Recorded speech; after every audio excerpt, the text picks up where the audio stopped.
Hey, hey, this is Ben Wheeler here with a nice, smooth jazz listening, sort of chill stream thing. You know the type. It's time to relax and talk about whatever. I've invited a bunch of people over. See if they'll pop in. If not, no skin off my back. It's not really anything serious. It suits me fine, you know what I mean? Either way. It's been a pretty eventful month. Last couple of months, a lot of things have been gotten done behind the scenes. A couple of books I'm looking forward to are going to get published sometime soon, and a couple of books I was looking forward to have been published. It's really nice to sort of sit down, think about it for a bit, enjoy it. Either way, quiet evenings are a blessing. I will soon be working evenings, but that's all right. We'll see how things go. Is that you, Anthony? Yes, trying to turn my camera off. There should be a button right at the top. Right at the top there. Looks like there we go. Do it? Yeah. Yeah, we're good. How you doing today, man? Oh, I'm always having a good day when I stay at Walmart for 8 hours. Oh boy. I'm sorry, 9, counting the lunch. I've never liked the idea of having to not be paid during lunch. I'd I rather get just coffee. get home sooner. I get my coffee. Either way. Because it's like you're there for 7 hours, but they only pay you for 6. Or 6.5. If you're lucky. Oh, I'm there for 8, and then they pay me for, I'm sorry, I'm there for 9, and they pay me for 8. Ugh. Isn't that fun? Yeah, I think if you're required to take a break, I think it should be paid. But whatever. Gripes of the non-career people. Um, Not for long. Right? You got interviews coming up for all kinds of teaching positions. Which is really, really fascinating, because I am very underqualified. I can't tell them that, but I hope you don't. no, what I'm going to do is I'm going to spend like 3 entire days at the library this week preparing. Probably gonna make a sample curriculum, a sample lesson plan, have like a cheat sheet of answers. I'm not even Right? slightly kidding. That's actually what I'm doing. That is not a joke. Yeah. If that works for you, that's more effort than I usually put in. It's but then more again, effort than I usually put in, but on the other hand, this is like what I got into the field for, basically. This is what I was originally planning on doing. uh-huh. So it's a little bit different. I don't know These if are teaching dream jobs, job is by the way. exactly right, but Hey, that's boomer close to talk. that. What was that? Hey, that's boomer talk. Dream jobs. Yeah, I don't believe in that. It's not that's not something you or I will ever kind of experience, and the boomers didn't either, which is the funny thing.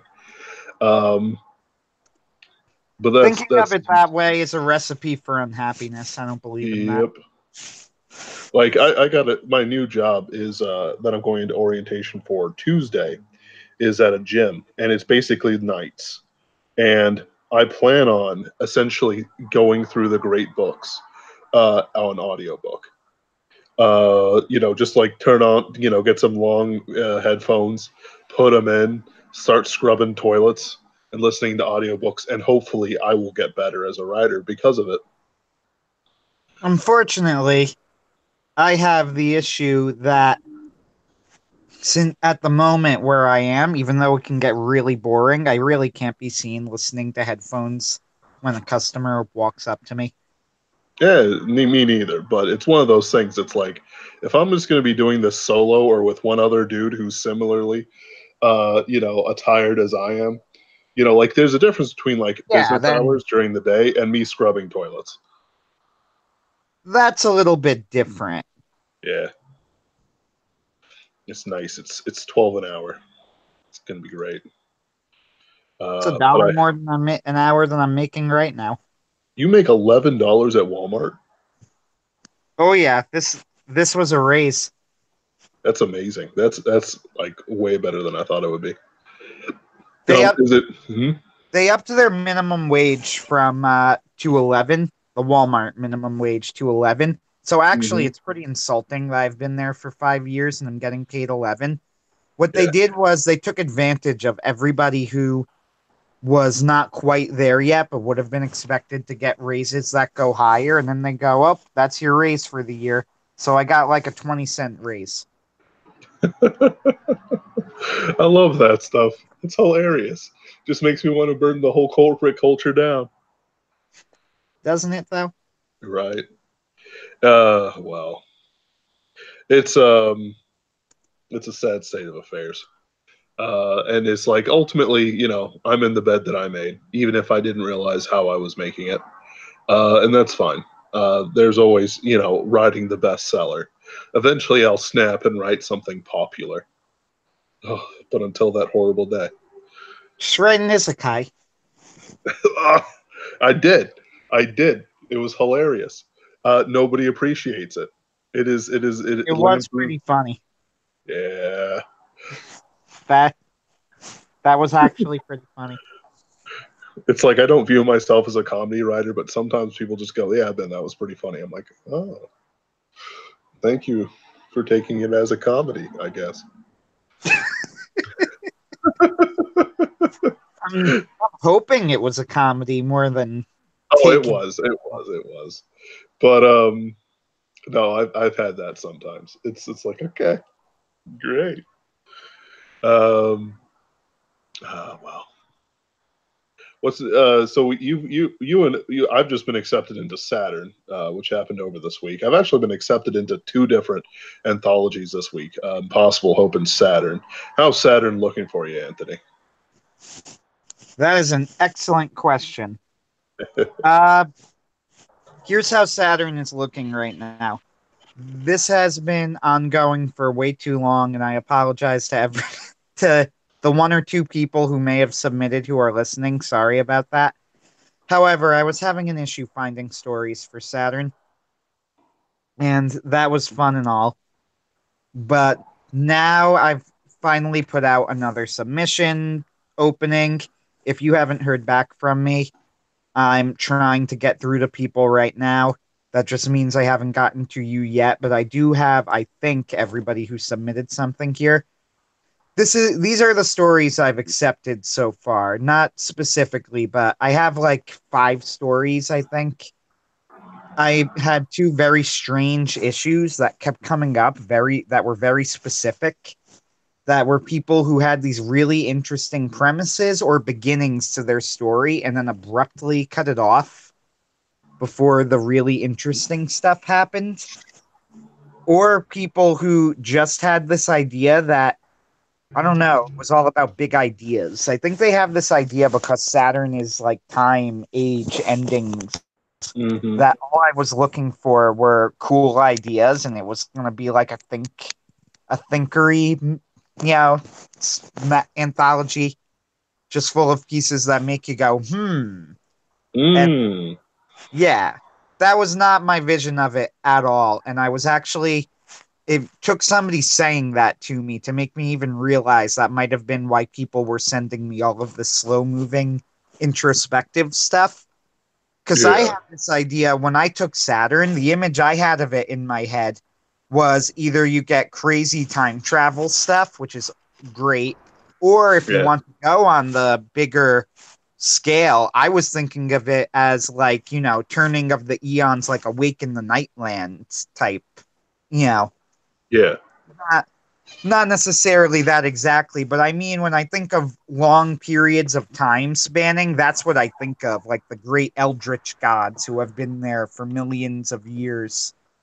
That Yeah. sort of thing. So that was my image when I got the Saturn book, but other people apparently were looked at it as something that was a lot more solemn and serious. And I mean, I don't know. like, yeah, like I wrote a comedy piece about a dude who is stuck in a stable time loop and has to watch himself die and then bury the body. Except he buries the body first and then arranges it with the police officer, et cetera, et cetera. It's a very funny story. I've got some changes I'm going to make, real subtle changes that I think Oh, will I make thought it it was funny. hilarious. Oh yeah. Oh yeah. Like it's just like time travel such a rich, thing you can do. But the problem is that nobody does it right. There's people who've done it and I can count them on one hand. John C. Wright and Andrew Hussey. Those I don't those know, two. Hussey. He wrote Homestuck, Oh, which is okay. like it's like to him like John C. Wright wrote The City Beyond Time, The Metachronopolis, and then which is by the way a fantastic book put out by. Is it still owned by Yes. Castelli House? Oh, I should mention. I keep forgetting to mention this, or I probably do mention it and then just don't bring it up for long periods of time. The Saturn book, we did get permission from the rights, though. We were waiting for the stories till we came up with a real plot for the frame story because we were going to be doing a frame story. Ah, But we got fantastic. permission from the rights to do it in the City Beyond Time universe. And I feel Ooh, like we should take advantage of that. absolutely. Now, how we're going to take advantage of that, I don't know, but I think your Paradox Jones story could possibly connect somehow. Oh yeah. Like it's like I run Especially since similar it's rules. y- Paradox Jones is basically, even though I don't think you intended it this way, but it is effectively a parody of Murder in Metachronopolis and the plural of Helen of Troy, A little bit. which I mean, themselves are very nearly parodies. Especially the plural of Helen of Troy is very nearly a parody itself. oh yeah. Just so you know, guys, superversive does not mean you never parody things. Like Oh if no. like I'm pretty sure that whatever things John C. Wright was ripping off, they themselves had shades of parody going to whatever they came from. And as much as it sounds weird, like noirish, there's serious noir, but then there's also like tongue in The cheek Thin noir. Man. The Thin Man. Yes, It's a great yes. example of it. The Thin Man's fantastic. Uh, yeah, there are fantastic superversive parodies. Galaxy Quest. Ryan Oh yeah. Niemeyer did an article on it. The Princess Bride is definitely superversive. Mm-hmm. 100% Princess Bride is. When you go into anime, you have One Punch Man is absolutely superversive, and that Oh one's yeah. kind of that one kind of jumps out at you because it really you don't think it's going to go that way, but it does, and it's brilliantly superversive. There's no question a well-made parody. I had a whole thing on this where there are three different types of parodies. There's the parody as subversion, which is Shrek and Deadpool. And that doesn't necessarily make the work bad, not by any stretch. Both Shrek and Deadpool are good movies. Hey, Ben But Stevens, how you doing today? Hey, I'm doing good, guys. Glad to be here. Sorry I'm late. I had a little bit of technical difficulties, operator error. should Hey, I that's just all call you right. Ben number two? I'm sorry?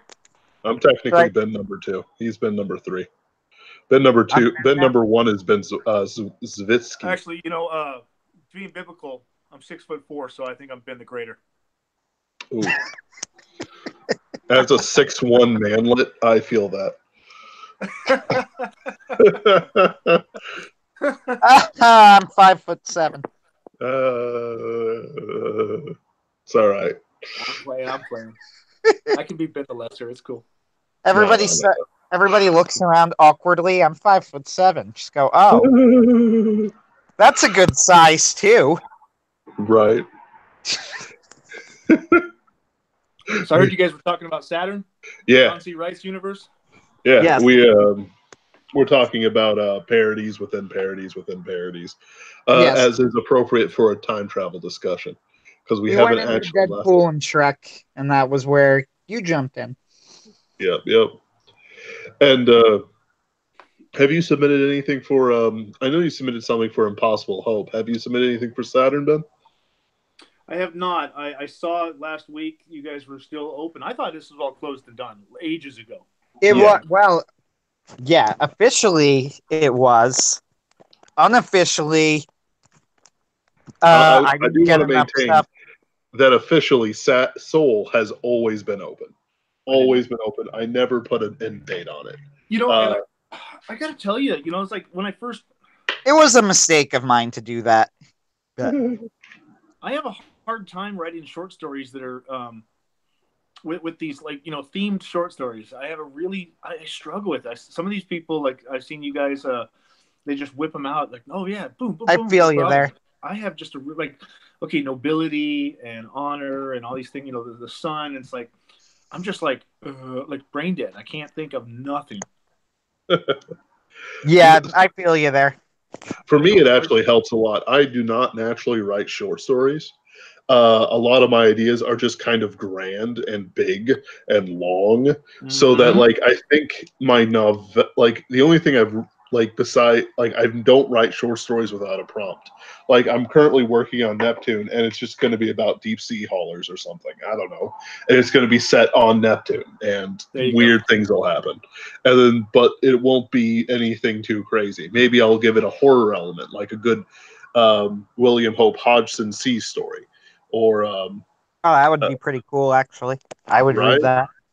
I'm probably overthinking it because I remember when Richard put out the call for Pluto, and he contacted me and was like, "Hey man, I need some stories. I'm not getting any stories." And I said, "Man, I'm me and theme stuff." And he goes, "I don't care. Just put the word Pluto in it." I was like, "Okay." Well, that's what to be fair, that's what I do. I'm I occasionally I'll send a message to various people, like military guys and whatnot, and just go, hey, if you want to write something about the strategic value of the sun or something, I won't say no to it. Right. And I'm sure Tom Prattman just rolls his eyes or something like that whenever I do, but it's like, this guy again. But I don't care. As long as it's to theme. There's already a few things I'm like, there's already a few things I really like. I'm trying to get into both Moon anthologies, just because one's fantasy horror with the big moon, and the other one's set on the moon, except it's psychological horror. So it's got both elements of horror, put one in the other, or use one as the Tate appetizer. But for Soul, it's there's only going to be one, and I'll accept as many people as until Jason tells me it's too big. Right. Because it is Soul, and it has to be the biggest. So just that's true. Just throw it together. I don't mind. I'll edit the absolute tar out of it. And I'm pretty sure at least 3 people will be my new enemies. I don't want to be your enemy. Hey, you haven't seen me edit yet. I've made somebody cry. You actually?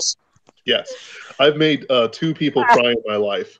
So I'll tell the story because they're both really funny. So it was my first college short story class, which, again, taking short stories and history and stuff like that in college is just such a waste of money. But I did it because I didn't know better. But there's this one thing, everyone was praising it. I went, no. And I didn't literally scream and throw it down. No, but I said, this is the problem with it. And I basically broke down as to why it's bad. And then everyone agreed with me by the end. Or not everyone, obviously. The author was very unhappy with me. It happened. Poor guy. Yeah, and so girl. I knew it was a girl. I don't know why, but when you said guy, I was almost like I don't know, it's probably a girl. My woman sense was right. Yeah, that makes more sense. Yeah, she hated me forever. And what's funny is that the higher I went in the 3 to 300 something or other, I got easier on the short stories and novellas and all that jazz. The second time, I play a game called Cardfight Vanguard, and I train people. I train people for tournaments, and basically, it's feed me and I'll give you the training of your life. And people do come out of it, like they say, "Oh my goodness, Ben, you revealed X to me." So anyway, there's this guy who was doing this with me, and he stood me up a couple times, that sort of thing, wasting my time. So I said, "Okay, test time. I'm gonna face this easy deck. You know how it is. It's one of my favorite decks. It's nothing too crazy. You have to play a perfect game. I'm not saying you can't make mistakes, but you can't break any of the rules that could have a judge be called over to mess with you." He made 3 mistakes before we reached the halfway point of the game. And I said, "Okay, that's it. We're done. I'm not training you anymore." And he started crying. And it was like one of those things where, like, I looked at him. I didn't even blink, and I said, "If you're gonna cry as a man, you need to cry in the bathroom. Then come out when you're done." And wow. And like people were watching me too, and they're like, "Wow." And he came out and he could control him. He was under control of himself, and like he was only entering college. Like he was still kind of a kid, but it's like, no, this is unacceptable. You've wasted my time, and you pay the price now. I hope that he's experienced failure beforehand, because if that was his first failure, I don't know how life's gonna treat him. Oof. He was trying to be an actor. Very socially awkward. Oh, that makes sense to me, honestly. Yeah. From being around actors, yeah. And I really like acting, and I'm very socially awkward, though not to that extent. Yeah. At least going by that story. Yeah. I'm surprised that actors usually socially awkward. Like, is that why they're good actors? Yes, yeah. Actors, I will say that actors are usually socially awkward, and I would not be surprised if the majority of Hollywood was. Only the I think only Jennifer Lawrence, like, for the most part, shows how awkward she is. It's really like the A+ list stars that are going to not be Tom Hanks and whatever. I'm trying to post up the image of Saturn devouring his son as my profile. Oh, yeah. But it's the next campaign for KFC right there. Wait, when did my camera turn on? Go away. Just what you can do is you can turn it on through screen sharing, and then like I usually bring it up through like Paint, put it on screen sharing, and then like post it to everyone. But yeah, I'm a hard man.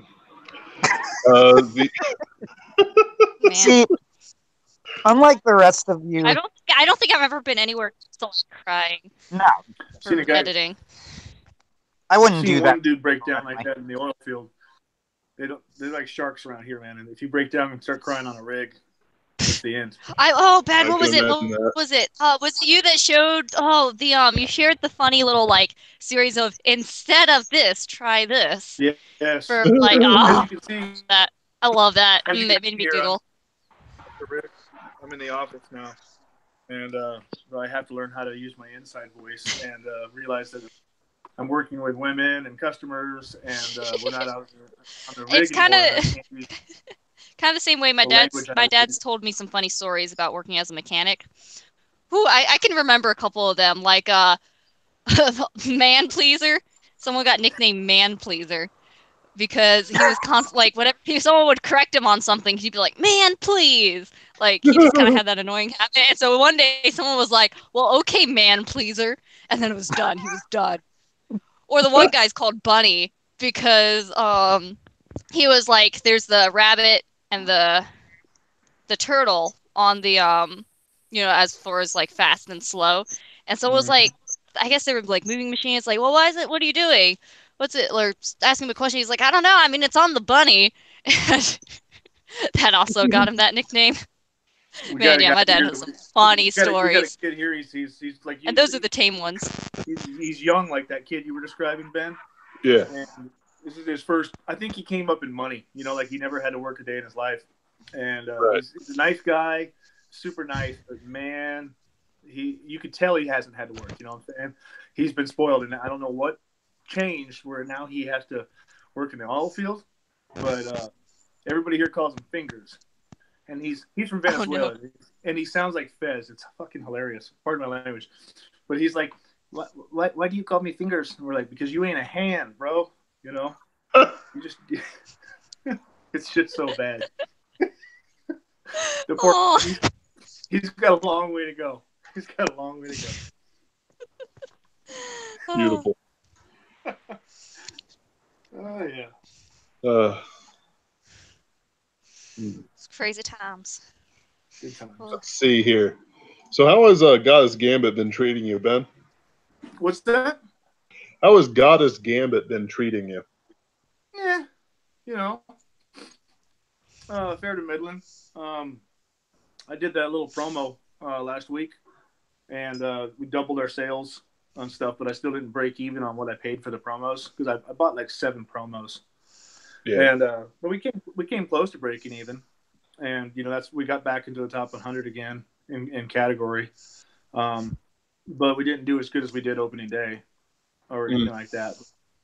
I got a few things I got a few my to-do list. I get off work in another 9 days, and going to be doing some more promotions. I'm going to be doing like a couple of podcasts on the 11th and whatnot. And then I'm going to try to do a book signing at Half Price Books in Dallas Fort Worth, and a couple of things like that. But I pretty much just like, okay, just put it on cruise control for now. And I've been I moved into the office here. I took a different position within the company, so I've been writing again, it's been too long. So I'm just kind of focusing on writing right now, and I'm about 2/3 of the way done with the 3rd book, and kicking butt. Last night was great. The words were just coming. That feeling, that good feeling. Yeah. They just, and it was like, oh yeah. Oh, that's where the Thin Mints went. I gotta admit, like finding a job has like freed up my brain. And like all of a sudden, like the day after I had successfully interviewed and got everything down, it's like, all right, I'm going to write a 3,000-word comedy short story and get it accepted, in the next day. And then like Paradox Jones got accepted into Saturn. Like it's like, oh, I guess not worrying about it anymore really gets those juices flowing. Yep, it does. It really does. Writing has always been like in the past, it was a hobby of the aristocrat. It was not the hobby of the working man. So yeah, you had to have leisure time. I feel like it's been a minute since I've written because I've been pretty focused on researching for my Kickstarter and for the Impossible Hope anthology, which we've got enough stories for. Though, like, if anyone still wants to send one in, I'm open. But for the most part, we're getting pretty close to having it to get done. And I think the other week, though, huh? Have you read them all? What was that? Have you read them all? Yes, I sent. Well, there's a couple I haven't read, but I've read Ben and Ben's story. You guys, I sent you guys some emails, but we have like, let's see. Anyway, wait, no, I'm getting confused. Hang on. Anyway, like I said, I feel like it's been a minute since I actually wrote something. So the other week, I forget what was going on, but like I was going a little bit insane, like one of those moments where I'm just like, something's off. I need to do something, like, and so I just there's like at least one little story that's kind of sitting there. So I was like, I just got to write a little something on this, just to keep my sanity. It'll be nice when I go back, especially once I get a chance to go back to like the big long trilogy novels that I like first started writing when I was in my teens. It wasn't the very first thing I started writing because we all have that like one novel that is like the first thing we start writing, which is always garbage. Yeah. And then you have like the second one that's a better premise, and like I have like a book, almost 2 books in that series that I'm sure will take a lot of work to go over and actually like figure out. I pants that one, so I got to figure out what's going to happen later. But yeah, I'll look forward to going back to that one. Probably maybe by the end of the year. I've got that. I wrote like a couple hundred pages into something I was calling the U-10 Migration War, and it's like absolute garbage, but I half want to rework it to make it legitimate. I know that I still want to use the world and things, and anytime I want to try my hand at like teen girl, school, young adult, whatever, I'm just going to write it up, put it in there, see what happens. Probably something. Yeah, I think Larry did something like that where I think it may have been Monster Hunter or something else or maybe one of his other books. I remember hearing an interview where he was saying he had like the first, book he finished in college, and it's like that's the kind of book that will never actually like be published, but you can take elements from it and put it in other books. I think Right. I call it my Asmoon series, and it's a time warped island, and so I basically made the perfect setting for like anything I want. I have the Australian like mega soldier guy and like this wing dude and this like mermaid that can go on land and stuff, and so it's really cool, and it's pretty decent. I just gotta It'll take some work to get it all ready and written, but someday I got really emotional. Sorry, I'm talking a lot, but I got really emotional like a little bit ago, like maybe a month or two. I forget why, but I started rereading parts of it, and it was like seeing old friends again. Like I've written so many short stories in the past like year or two, but going back to like a story that I've, spent lots of time thinking about and like working on, and especially the characters, I was like, oh my goodness, my friends, I miss you. It's so Oh, I'll true. see you someday. That's so true. It is.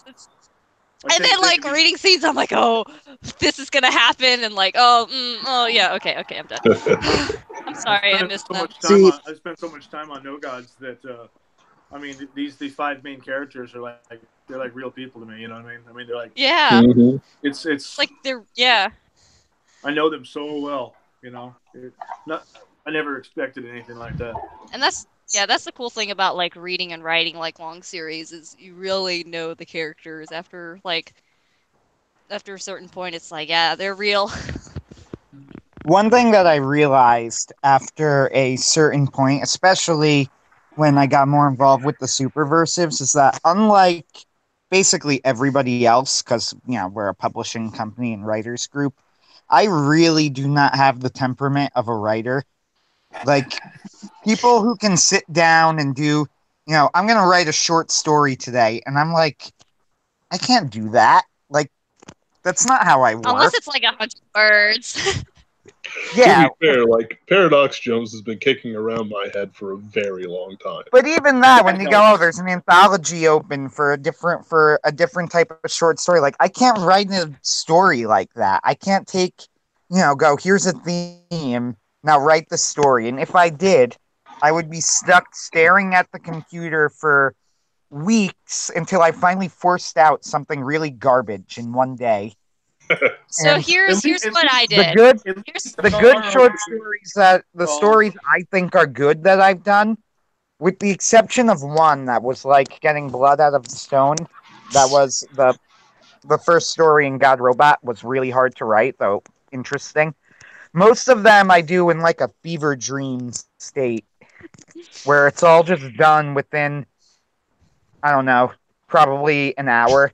The story's done. The first draft of Okay, the here I'm story gonna is steal the done. microphone again. Hold on, no. Ben, what were you gonna say, Ben Stevens? Oh, I was gonna say, well, at least our open calls, our themes are pretty broad. Oh, I've yeah. seen, I think some very specific themes Yeah. for short stories that they're like, we want to see stories of redemption where the hero goes through the dark night of the soul and comes out the other side, and it transforms our hearts and minds. Please keep the word count under 2,000. And everyone has to be clowns and mimes. Wow. Okay. So here's what I did. What I did was decide I was going to write all of the planetary stories and have them intertwine. And I can kind of relate to where I think some of my best work, like the one in Forbidden Thoughts, was kind of like that fever dream sort of thing. But I found that I found like a system for myself of like, okay, here's the thing. Start like digging up some ideas, and then I feel like I've gotten pretty good after, I think, what have I done? 10 of them, being able to like, it's not as exciting or as easy as like when you really got something that kind of sparks in your mind, but I've found a way where I'm like, okay, here's my things, here are my tools, here's this idea, let's like mold it. I've gotten a little bit better just from doing those stories at like more having to like make a system and be like, okay, I can make a story. There it is, cleaning it up. Sometimes they've taken longer or shorter or been more problems, but it can be done. It's just kind of takes some practice finding your system, at least for me. But I've discovered, though, as I've been in the Superversive movement, that first off, what I really enjoy doing, and it sounds very, very strange to everyone, including me, but what I really enjoy doing is like analysis. I love analyzing media. My brother is walking in. He just got back from work. Hi, Hello, but Frankie. What are you talking Frankie, that's my horse's name. I also like analyzing. That's why I April, started Ben, and reading Beth. Rainbow Emperor YouTube channel. Okay. It's like, They're from the oh, Superversives. it's gonna be Yes, right. yes, I do. Okay. I'm gonna mute him. My brother just asked me, "Do you know these people?" I said, "Yes, actually." No, we're strangers. We kidnapped you into our reality, and you can't escape now. Yeah, that works for me. Work, slave. That's a new story. Okay. Edit. New Saturn story. I don't know what it I had. pimped the when I was on Geek Gab yesterday. I pimped the Planetary Anthology, being like, "Yo, go! We got some missions open. Go see them. Yep. We need them." I think like things happen, but like the only misplay that we could have controlled is like the submission dates. It's like really these things should have just been open until like 2 months before they should have been released. Like Soul will be open until Moon is released. Yeah. Like yours is Soul's the only one I gotta write, which I'll probably get to at some point. Yeah, and it's like it's whatever. Like Neptune's open. Like I told Anthony, I'm gonna write something that's like kind of horror at sea, except it's on Neptune. Yeah, exactly. It's gonna be interesting. I don't know if I'll go Lovecraft, but I'll certainly put giant squid whales in it somewhere. And already I've got the story basically in my head. I just need to figure out the characters and how they're going to escape and not be crushed by the infinite depths of a water-based gas giant. Which is always fun. Exactly.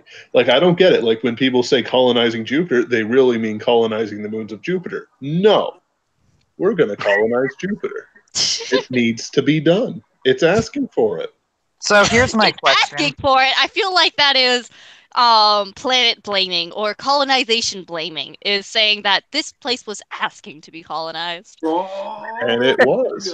All those lovely resources just lying there. I want to go get all the diamonds on Neptune. That's what I want to do.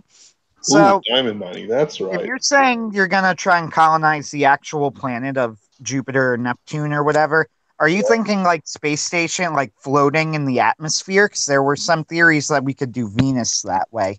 I had an idea for, I think it was Neptune, where in my original story I was like, maybe I can have this giant dock around Neptune where it's like anchored into the core, but then just kind of like, or is this somehow kind of in the like gravity? I mean, that's a real.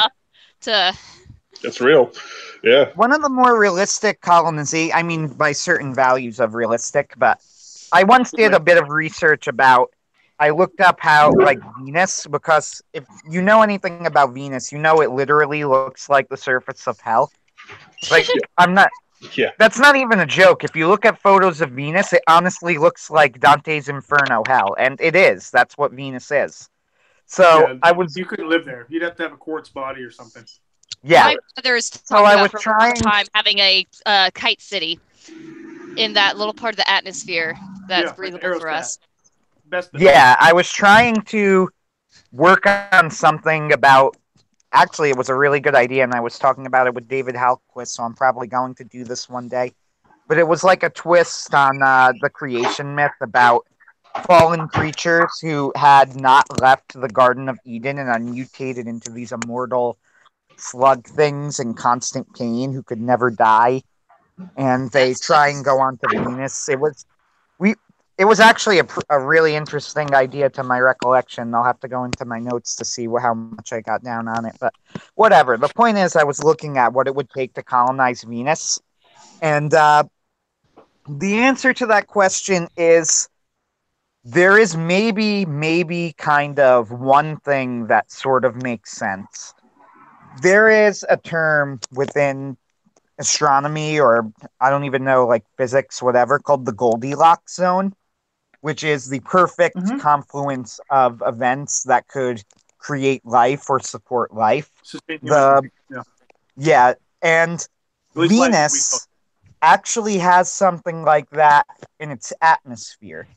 If you go high enough, there is actually a Goldilocks zone in Venus, in the Venetian atmosphere. However, the catch there is not only that you would need it, of course, to be self-sustaining in the air, which is hard enough, but the winds above Venus are hurricane force all the time. So you get kites, and you live on the kites that are Yes, by the wind.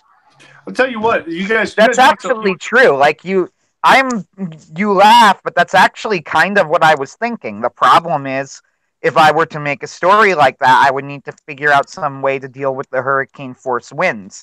Instead, really I was looking strong at kites. No, you don't need to do that. You don't need to do that at all. I got like into to have Mercury. hand wavium in my. I mean, like sure. fantasy. Oh, well, it also has an incredibly long day, I believe. Yeah. But I'll tell you what, if you guys want some awesome resources for this kind of stuff, like the kind of almost hard sci-fi approach to colonizing the different parts of the solar system, you could barely do better than to pick up these tabletop RPGs. Two of them in particular. One's called Eclipse Phase, and the other is GURPS Transhuman. And there's these two games, and they have multiple source books for their settings.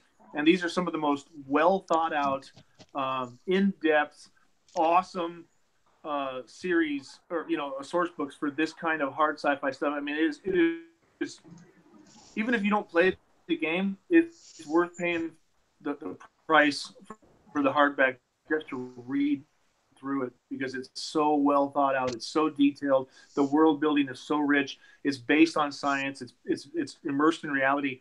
But it's this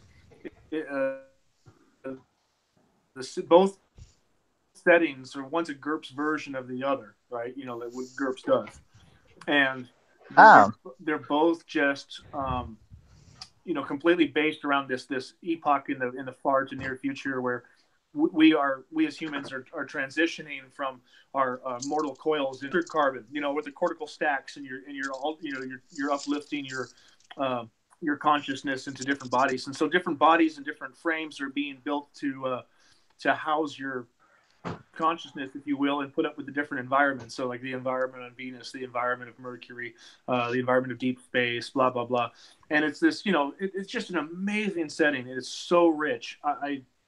I can't recommend it enough, and especially if you just want to read stuff to jog your creative juices when it comes to that kind of solar system colonialization, hard sci-fi kind of setting. It's just friggin' fantastic. Eclipse Phase and GURPS Transhuman, top notch. That's pretty cool. That is cool. To be clear, I don't even know if I would say I take a hard sci-fi approach normally. I have no particular preference. I mean, I like Asimov, but I also love The Wrinkle in Time, and so whatever. But the reason that I was looking at more realistic ways, because I honestly thought that would be more interesting, because Venus is so horribly inhospitable that looking at how would you semi-realistically survive on Venus was I think is a really fascinating question. The only other thing I could think of is that you would need to create structures like out of sapphire or quartz that could withstand those temperatures, though I have no idea how you would go about doing that. Temperatures and pressures and poisonous gas. Yeah, it would have to be like set. I guess you could build, if you created a structure that could withstand the pressure and then you coated that in sapphire so that you could keep the inside regulated, but I'm really just spitballing. I have no idea. So like one of the things I've been working on for Jupiter is I was talking with David over it. Like this is like I'm so lazy with my research. I once thought retrograde motion was actually a thing that happened on the planet. And it got into Mercury, and John C. Wright called me out on it in one of these streams, which I'll never forget and never give up. Which I love it so much.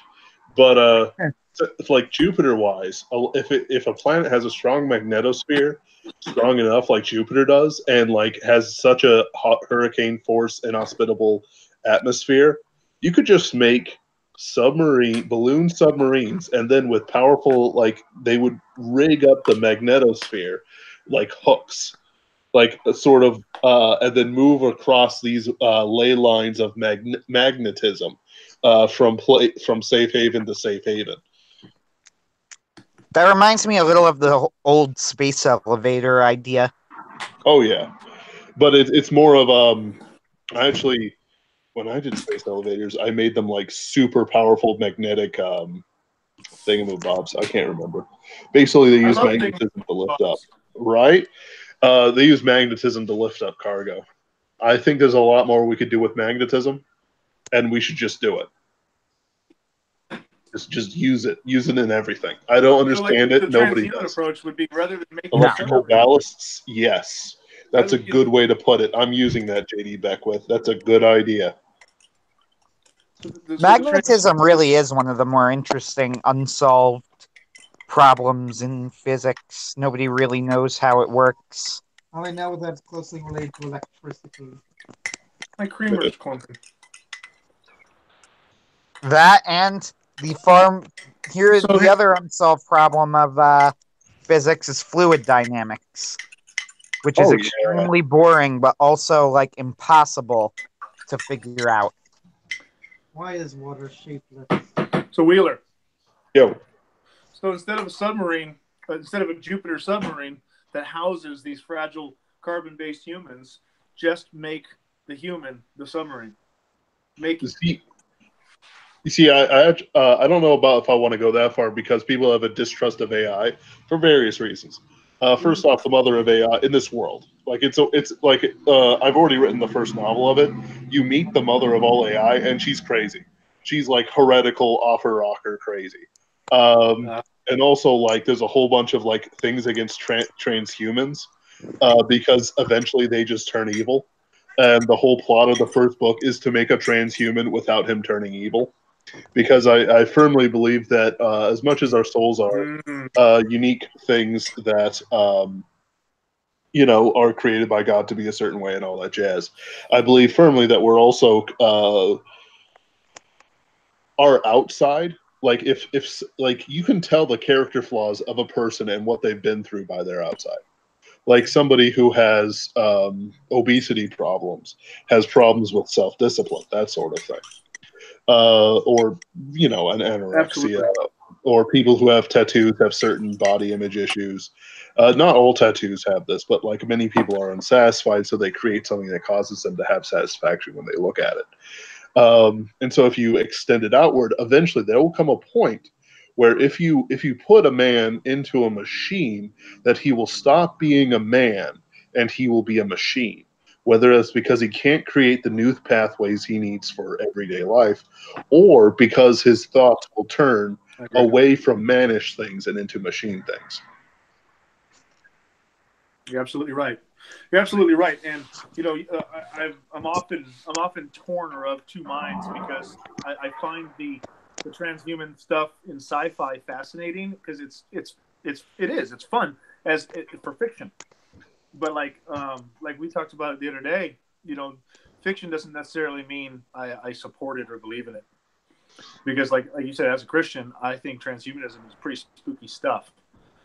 Mm-hmm. As a fiction writer, it's a playground, it's a sandbox, and I can have a lot of fun with it. I can tell some pretty cool stories. I mean, would I go ahead? Get behind it? No. In fact, I was just gonna say, I'm sure all of you have the same kind of thing, where you have your works in progress that you're working on, that you're writing right now, and then you also have something in the back of your mind you're like kind of waiting to it's like that little special thing, and you're like, one of these days when I'm really good at writing, I'm gonna write this, right? Kind of a thing. Mm-hmm. Like something you might be waiting for because you want to be at your best when you write it. I've got one of those that I want to try to play with after I finish this series. And it's about transhumanism, but it's like basically I'm going to retell the story of Augustine and Hippos, and but it's going to be set in a science fiction setting, and the equivalent of the collapse of Rome will be some sort of a transhumanistic apocalypse where, like a forced upload into an AI kind of thing at gunpoint. And I'm really looking forward to writing it. I'd read that. Right? I definitely read that. My solution, by the way, to the whole thing is you can't get away with the fact that once you leave our celled bodies, you just kind of like open Pandora's box. But what if nanotechnology replaces the cells in a 1-for-1 kind of way? He's still very malleable and basically unkillable, but he still thinks humanish thoughts and will remain to do that while he remains in his form. Fun. Oh, yeah. Yeah. It's great. I was going to ask if there's ever been any sort of fiction that discussed the idea of not just machines turning into man, like the Bicentennial Man, but the other way around. And then I thought, oh wait, Ghost in the Shell. Yeah. And that's kind of a subgenre. Yeah. Ghost in the Shell was just the one that immediately came to mind. That's like the entire purpose of the movie. So is that me getting old, or were the anime from the 90s just so much better? They were literally better. Okay, what are we talking about? Are we talking about movies? I zoned out for a while. Like Akira and Ghost in the Shell? Akira, Ghost in the Shell, Macross Plus. Where is that today? All I see now is So okay, I'm gonna be the dissenting voice, and I'm gonna throw myself in, and because I'm clearly outnumbered here, and I knew I would be. I'm gonna be the confused voice because I don't know what we're talking about. Anime movies. Talking about Japanese cartoons. Hold on, I want to define my position. Are we just talking about movies specifically? Because that's a little bit different. But as far as anime movies, then specifically, yeah, I mean the '90s are when Princess Mononoke came out, and that was Ghost in the Shell and Akira. Even though I didn't really like Akira, but it was a landmark, so I can't disrespect it. It was a landmark. It was incredibly influential, and it wasn't exactly bad. It just wasn't my thing. But so it did have all of that stuff. However, as far as shows go, I think that there has been way too much quality that has come out since then, and way too much stuff that I think isn't as good as we remembered. Like, I watched Macross Plus. I watched it on the recommendation of Josh Young, who's a Macross nut. And he was pushing that as one of the more accessible Macross series. And I finished it, and I was like, what was I supposed to be seeing in it? I've never understood the Macross. I think the only anime I watched from the 90s was the Initial D, and I haven't finished watching that one yet. I've never actually seen that.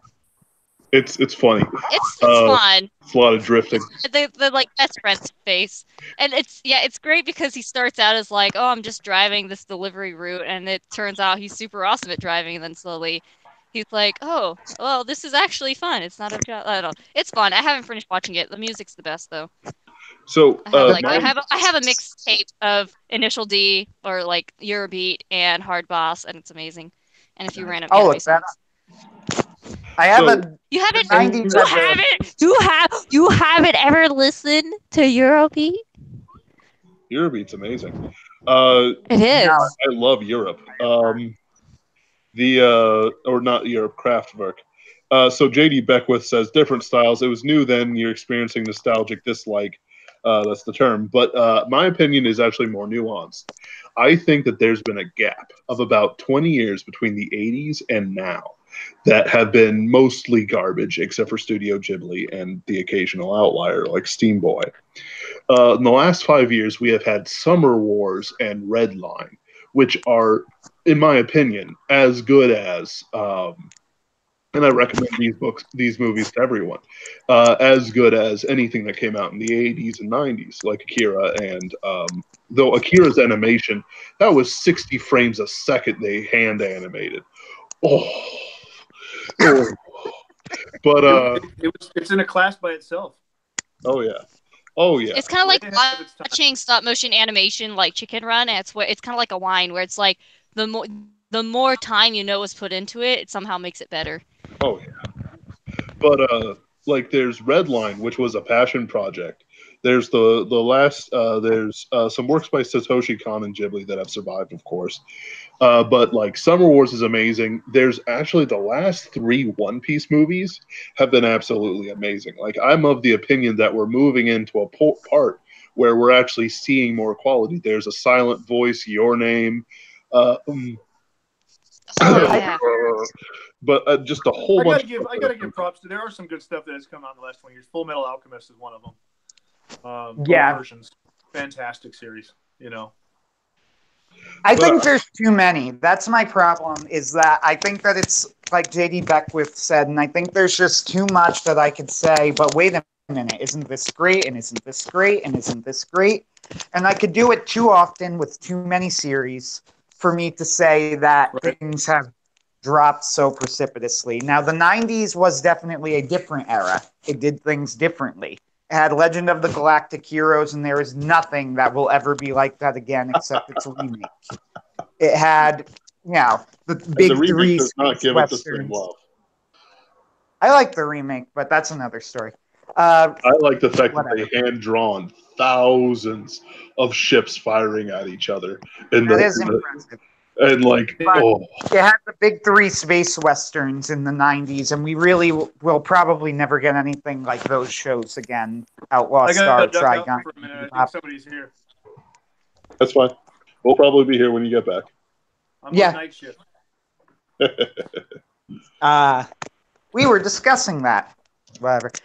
Anyway, it has the 90s had the 3 big space westerns, and it had all of those different things. But when I look at the modern anime field and what we have right now, it's just that there's too much that I could say is at least good and some great for me to go, it's all a wash. Like, Summer Wars isn't my favorite, Mamoru Hosoda. I think I preferred The Boy and the Beast, Wolf Children. Oh, right. And The Night is Young, Walk On Girl, and never mind, I can't remember the other one. But keep going.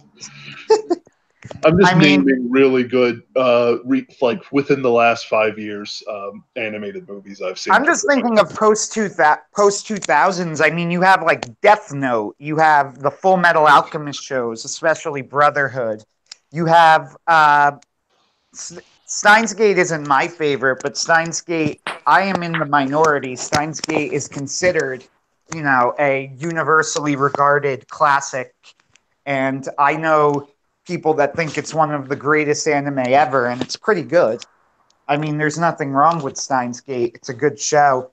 And even last year we have My Hero Academia coming out right now, which is probably the best shonen since, I don't even know, since the 90s. It's probably the best shonen since Yu Yu Hakusho. I don't think there's ever been a shonen that's been as good as Hero Aka since Yu Yu Hakusho. There's just too many things. I think what gets people lost is that there's so much more anime coming out. Yeah. There's a ton. So percentage-wise, it's lower. You're going to look at the percentage and go, of all the animes that have come out this year, there are probably as many, if not more, numerically good ones, but percentage-wise, it's going to be a far lower percentage than anime that were good previously. And I also think that some of the stuff that people think were great previously weren't as great as they remember. They were just good. Like Cross Plus, I do not think is great. I thought it was fine. I thought it was pretty good. I view Macross as very overrated.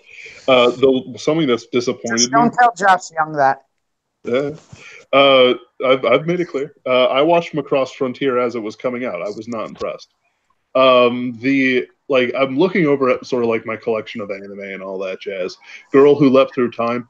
That was all right. That was a good one. That was a great time travel story.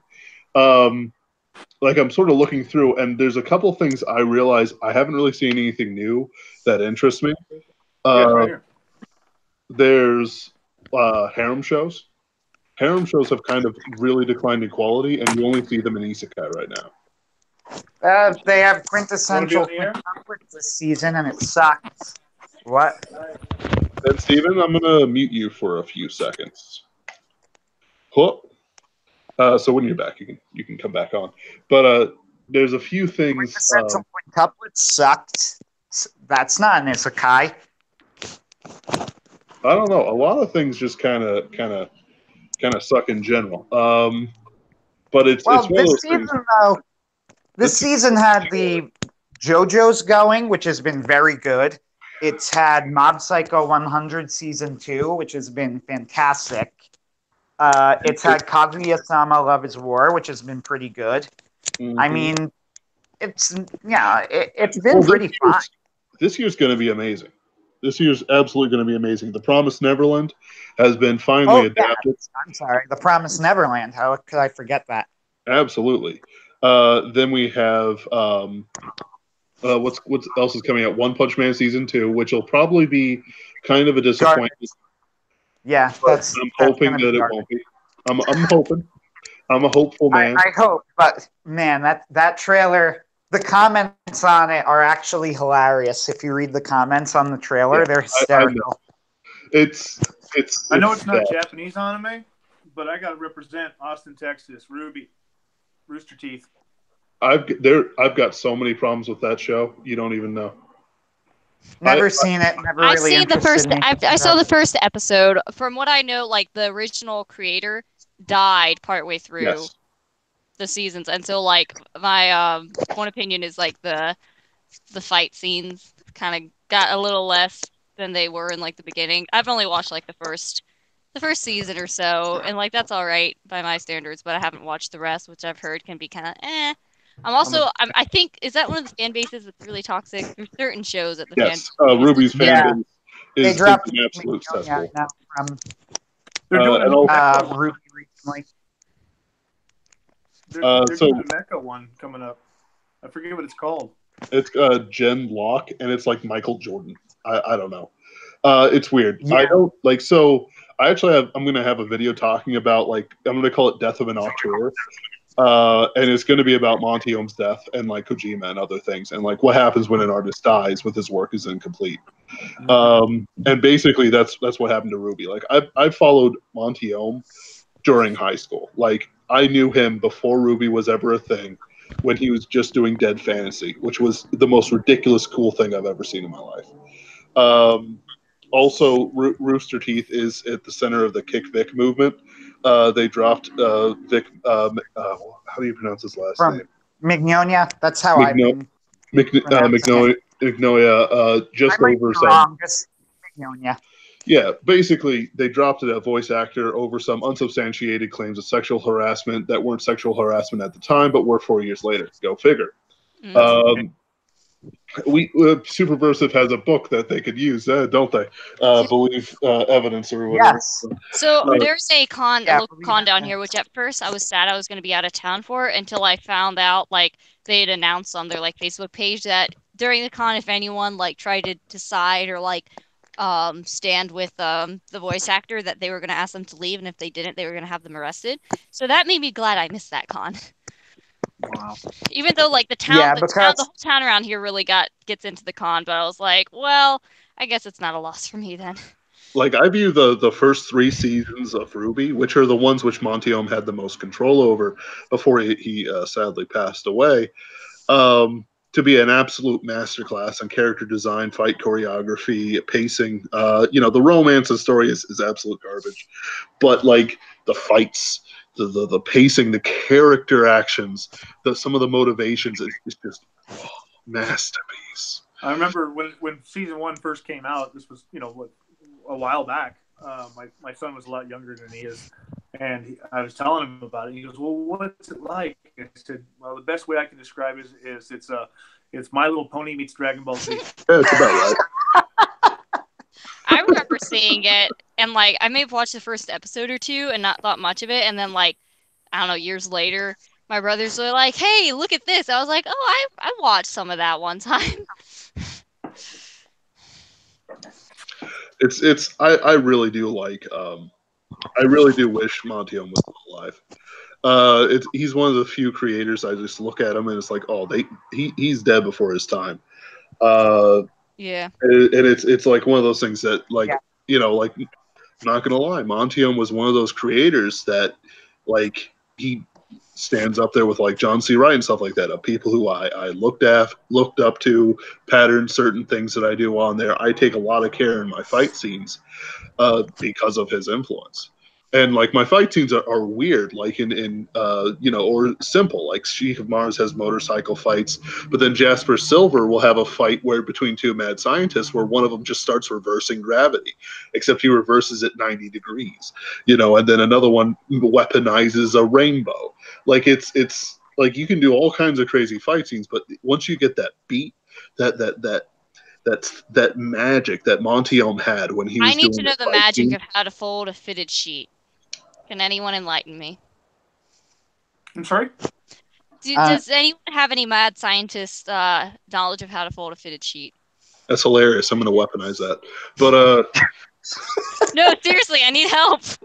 How do I do this? I haven't leveled up in that housewife skill yet. Like, You see, I just use what is it with the I'm trying to figure it out. What's it called? Rubber on the around it, so it just hugs it real nice. I just have to straighten it out every now and then. But I live like an animal, so. Yeah, I saw this one video of a lady that like somehow got inside the sheet and folded it, but I have no idea what that black magic is. I'll probably just roll it. That's you're probably in the wrong group. Team Superversive. I don't know what else to call us, so I'm gonna do that. I know that Team Superversive in our super secret Superversive Discord that we just kind of invite everybody to. There forever. Yeah, we still hang out there. Anyway, we've all been into self-improvement, and Corey started the Superversive subreddit or whatever you want to call it, sub Discord. Wow. So now we're all into self-improvement and making ourselves better. Folding a fitted sheet, however, has not made it onto my list. You guys should. This is like, well, I know I've conquered the duvet. I know how to like change the duvet and stuff, but like trying to actually fold the fitted sheet when it doesn't have any like corners, very difficult. You just have to be confident. Also, actually managing to fold laundry the same day that you wash it doesn't always happen. It's usually like a week to 3 days. Better mute me. I got you. So anyway, now that I derailed the conversation. Okay. But no, like a lot of things that people put up that may not be like connected to Superversive movement or science fiction or fantasy or whatever, like you can pick up a whole bunch of skills from it. Like that's the reason why I'm like really down on the 90s and like early 2000s, but I love anything recent and anything older than that.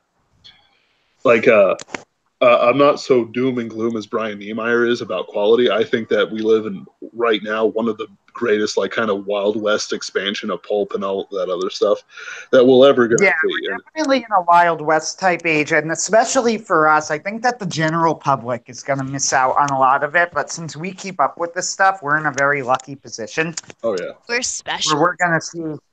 Yeah, well, I mean, as much as you kind of laugh, it's also like we just happen to be in the right place at the right time, in the sense that we're creators people who are interested in, and we're interested in creating, so we actually see what the new stuff is. Like the pulp revolution is a nothing burger right now. We don't think it's a nothing burger because we happen to be there. Now, will it remain that way? Time will tell. However, we get the advantage of seeing it up close and personal and looking at the fact that, yes, other options do exist if people can see them, but most people won't. So to the majority of the population, we're in a dark age. But to the people who know where to look, like Ben said, we're in kind of a Wild West because options are appearing now that did not appear before. Yeah. And things are changing very, very fast. Because, I mean, it's only been, 3 decades or so of like 2 or 3 decades that we've had like the internet widespread. That's a very short amount of time if you think about it, and just there's a lot of things that like are gonna be it is a Wild West. Like as us humans, we haven't got a full grasp of like how to like manage or always use the internet or all the different things that come with it. We're in a very exploration kind of phase of like figuring all this out and seeing where it all fall at the end. Well, I think we're actually coming out of it real briefly, and that Gen Z, will be the ones who fall out of love with the internet. You mean me? Because, yeah, kind of. You're like oldest Gen Z possible, right? Kinda. Yeah, I'm like just a little bit behind, like below. What, 1996? 1998. I muted you, Ben. 98. I'm 21. You're muted. Unmute yourself. Me? No, I'm talking to Ben. Okay. Take up your bed and walk. Come on, man. Wow. Too bad ladies aren't named Ben. We can't hear you, Ben. Like, It's all right. then it could be like when you marry your lady love Ben. If ladies were named Ben, they could be like, take up your bed and walk to your new life. Yeah, I don't know. The whole marriage thing is going to be weird for me whenever it happens. I'm pretty sure I'll get someone really? as weird and interesting as I am. No, because otherwise I won't be happy. Marriage is really weird. I will say that. There are things that you did not expect that would happen that happen in marriage. Just random things. It's great. Like you realize he starts farting around you? No, I feel like every time. No, it's not so much that. It's just like every time I leave, even for a short amount, or he's gone for a short amount and then comes back, I'm like, how are you weirder than I remember you? Or like, it's great though. I love it. Just wait. It's I've one been of those 22 things. years. Beautiful. It's a very strange. April, I'll tell you this: you are at a very strange position in terms of my life. And before you go, what do you mean by that? I'll explain very quickly so that I don't sound too creepy right now. See, one of my best friends got engaged last year. And then I know that you got married at the age of 21, and less than a year before that, I swear, I think it was probably a year, me, you, and Corey were on the Whippersnappers chat discussing on how we were ever going to get married and get jobs and live our lives. And now I'm talking like a year later, my best friend is engaged and getting married within the year. And you have gotten married to someone. Yeah, and like then, when we were doing the Whippersnappers thing, I think I was a little bit crazy where I was like, I have no idea what I'm doing. Like I had sort of a joust. And then it's now I'm here. Three of my April, I understand that far better than you might know. I'm in a much, much better place now than I have been in a very long time. And it's a big change for myself, let alone you. Yeah. And it's one thing I'm realizing, it's at least for me, especially since like I want like the baby fever is strong. I can't, not quite yet. Like I don't want to be pregnant and moving twice, but the baby fever is strong. And just thinking about the fact that in like, a year or so, I could be talking to my mom about parenting because I could be a parent. And it's just like a whole, or I get like slightly more, like it's just a whole new chapter, like a whole new phase of life that, or even just like moving out, like for you, like, getting a better spot and being like, okay, I can really move forward. It's just like suddenly it's like this whole new chapter going from kind of getting your adolescence and your first start into like, okay, now this is my life. This is my adult life. Yeah, I hate the term adulting. The term adulting reeks of infantilism and it reeks of desperation. Yeah, I can agree with that. And it also reeks of boomer defeatism, which I despise. I absolutely, see, when I was like 18, when I despise it more than anything else. People who try and tell me that the rest of my life is going to be depressing, or that whatever I am going to do next, I'm going to hate it. It's like, yeah, you can't like live as a child all the time. And it's like be responsible. It's like sometimes my friends are like, "Oh yeah, you're adulting." I'm like, "Yeah, I mean, it's life. I'm doing it. It's great." But yeah, it's like when I first turned 18, I was like, "Oh wow, I'm an adult." This or that. Like that first 6 months or a year of like, "Oh wow, this is like the new stage." But like continuing that on into your 20s, like I'm not gonna have time for that. I had a college professor who was an adjunct professor at my community college who was telling us how being an adult sucked and how it was going to be terrible to grow older. And you laugh, but I really hate it. Like, I hate that attitude. Don't tell me because your life didn't turn out the way you wanted it Meanwhile, you're a college professor. Oh, you're an adjunct at a community college. Who cares? Do you know how hard it is to get a college professor job? Like, Yeah. the fact that you're not happy with this is a problem with you.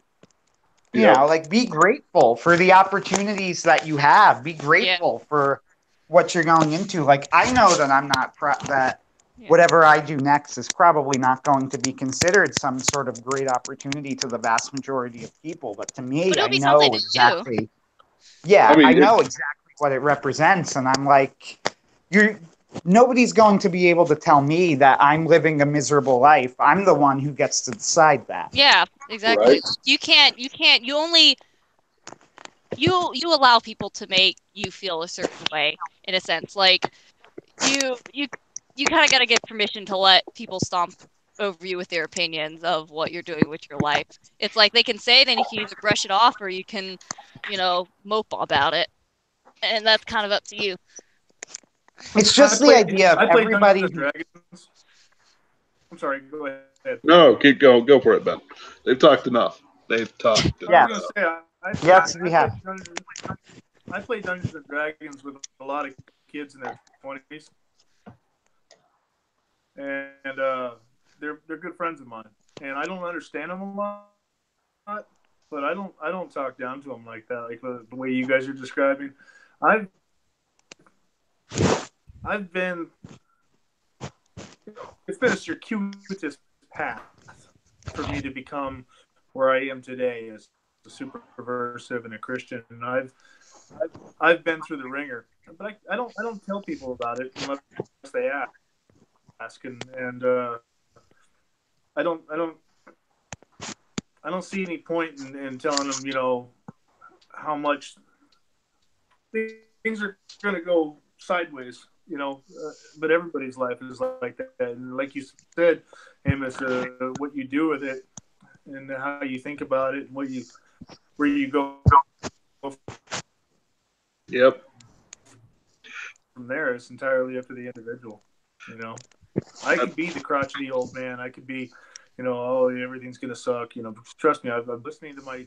I have a friend that one of the players that I play D&D with. He's always complaining about his lack of resources and the lack of mobility, but I don't see him doing anything. I don't understand him, but I don't talk down to him either.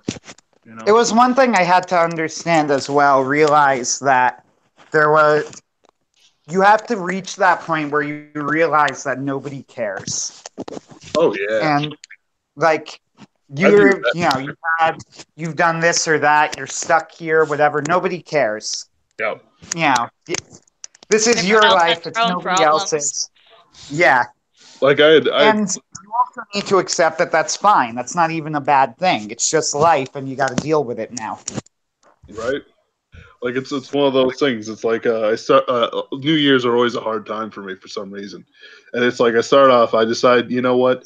I discover that my job is paying me $5 less an hour than they should have been, but legally. It was one of those things. I looked at it. Wow. But so I quit that job. I took a job managing a deli, so it's like an upward trend, right? But then that deli closes down when me and the boss are sick for like 2 days, and he's still sick with a septic infection. So all of a sudden I'm unemployed because he decides, you know what? All the food's rotted because we couldn't work it for a couple weeks. It was a good run, and I'm like, okay. And then it's like now I've got a job as a janitor in a gym. Like it's one of those things. It's just going to be a job. Like, what do I care? I'll scrub it, and I'll listen to audiobooks while I do it, because it'll be at night and there's no one to catch me doing it. There's no shame in it. I'm not too good for it.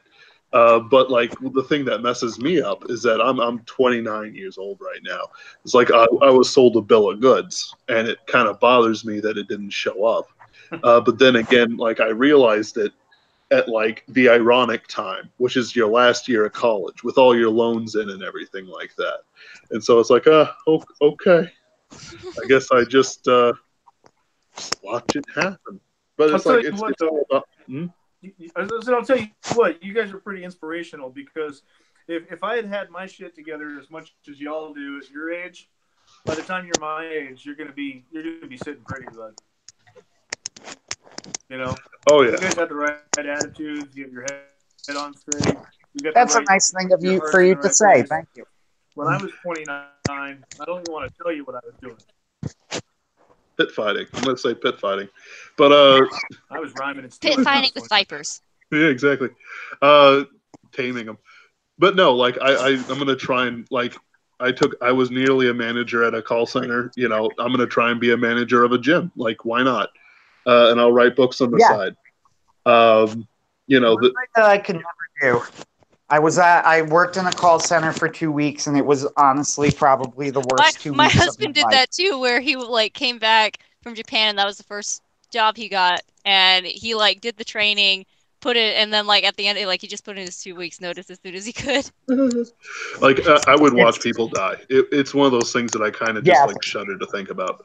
I can do it. I could I would have done it if they had kept me, because it was a temporary thing, and they said they were going to keep me, but then they didn't need me, and I would have done it if they'd have kept me. But I am not unhappy that they dropped me, because I shudder to think of what I would be doing right now if I were crushed under that job. That job is seriously, it kills you.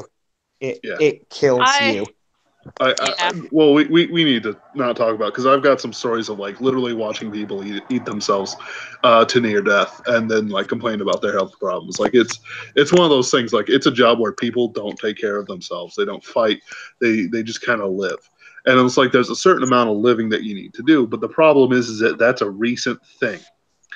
I am of the incredibly strong opinion that people used to really live back in the day. And I don't mean like in boomer They had talk. no choice. Yeah, they had no choice. You know, it was 6 miles, it was an hour's walk to the nearest town or whatever. Or even if they were in the city, you know, there was no internet, there was no TV, you know, you went to the pub and you got a drink, and then maybe there was like a race riot or something like that, or those Italians are being uppity. You know, you go through it and you live a vibrant life. It was a miserable life. It was a horrible life. But then there's like pictures of Victorians having fun. And if those people could have fun, I can have fun doing what I'm doing right now, and I could still make it. And, you know, like I was basically dying of consumption during most of February. You know, like that was the perfect opportunity to write a magnum opus and die romantically. But I didn't take it because I fundamentally want to live and see where I'm taking. I want to see who I'm going to marry, or if I'm not going to marry. I want to see, you know, this and that, and I want to travel a bit, and we'll do what we need to do. And maybe I'll end up a best-selling author at the end, or maybe I'll only sell one book to the one kid who needs it. And God's like, everything else was just you having fun, kid. I'm like, thanks. Yeah.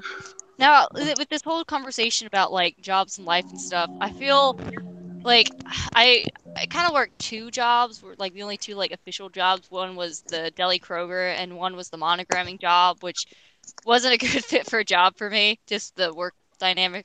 But like I'm kind of blessed, a little bit privileged. I don't have to work. I'll work with the kids, but like right now I'm just enjoying working my butt off, hanging out at the beach and writing books and doing anthologies.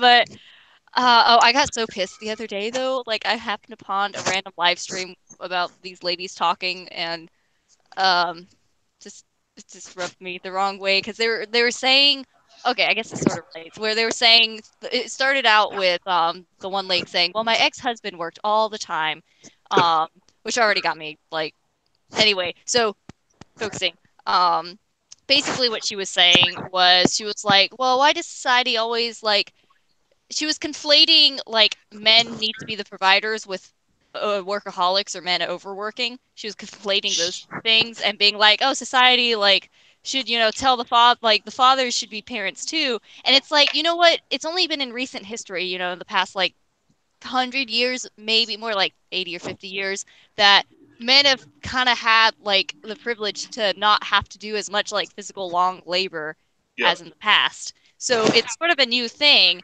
And it also like, I don't think anyone's saying being a workaholic and not seeing your kids is a good thing. I don't think anyone's saying that. And so it just kind of annoyed me. And then she was also saying like, She was like, well, at first I wanted to be like a lawyer, but then I was really guilty because like, oh, my kids would be raised in a daycare, like you'd have to choose. It's like, well, obviously, yeah. Like, I'm like, if I'm kind of the opinion, if you really want to have a career, do stuff, have your kids young, let them grow up, then you can have your career and grandkids at the same time. Like, oh, Best you of got both all your worlds. energy. You have all your energy when you're young. I want to use that energy to follow around my like 5 kids. And also, by the time I have like 5 or 6 kids, the first 3 are old enough they can take care of their siblings. So I have a whole system going. I mean, Anyway, that's a true statement. The thing, like, That's how the Dunkers business worked. so like I also want to point out was like back in the day, back when we had like the Middle Ages or whatever, Catholics had like 2 to 3 holidays a week, and Protestants, they had this huge thing about your rewards for your labor and stuff like that, and their culture was geared for workaholism. So like on one side you have like leisure and like the saint of saint, the day feast of saint whoever, and on the other hand you have, yes, I shall work hard and profit because this is good and righteous before God, and there will be a blessing for me in this life and the next. So either side, it's a modern thing what we're experiencing now. yeah. Because otherwise it's like either it's suffering, or it's something like what was in the Middle Ages and the Renaissance and beyond, which is like it's hard work, it's terrible work, but there's such beauty and artistry and like holiness to it. A Catholic having joy at a feast day is the same as a Protestant having joy in his work week. Like to me, there's no difference. It's both a certain sacredness that you give towards God. And you need balance in it. You can't go ham on either side. That's like, right. I tend to like plug in and like want to work all the time. And I realized that when I was living at home, like I would kind of growl at my siblings if they try to like interrupt me. But now that I have a husband, I'm like, oh, I actually do have to kind of balance myself out a bit more. I can't just constantly be working all the time, even though like I really enjoy my work. Honestly, I kind of wish I had that as an issue. I kind of do too. It's like it's a balance for me. Like I'm like I want to work all the time, but sometimes that's because I procrastinated too long on something else. I had to fight to kill that. Okay, Ben. Ben's over there. Ben, you've earned your. But you're great. You love it. I like to think I have a very keen understanding of my faults, and I am very lazy, which is the reason why I like to force myself to do things by packing my schedule. If I get a full-time job, then I will not be very lazy because I will need to be working the full-time job. Yep. And right now I am working 2 jobs and doing other things, so I can't really be lazy because I have so much going on. However, I know for a fact that if I had the opportunity to be lazy, I would take it. Yeah. So I really can't make myself do that. It's different. This is why I say I really can't be a writer as a career. I enjoy it, and I really like editing, but honestly, what I really like doing is analysis and stuff like that. That's what I find fun, so that's what I'm going to focus more on. So like it's good. We all have our different talents, so it's good to do that. I can definitely relate to like having something outside yourself to be like on your schedule you have to do, because I think that is. I mean, I was homeschooled, so I'm used to doing this, but it is kind of hard when it's like you're accountable for your own schedule, because then. Well, at the moment, I don't really. I try to avoid talking about what I'm doing schooling wise, but I'll just say that I took 24 credits this semester, so that I can graduate in the summer. Now, this is something that I needed to do, which is why I did it. If I did not need to do it, then I would be lying on my bed all day. Right? It's Ben, other Ben. What would we? Good Ben, probably. What were you going to say?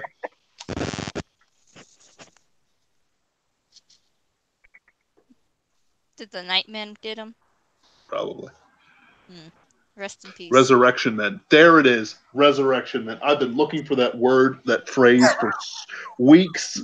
Excuse me. Go on. Oh my gosh, it's almost 10. Right? I need to do ballet. I Ooh. need to fix my back. I don't know. I keep on hearing.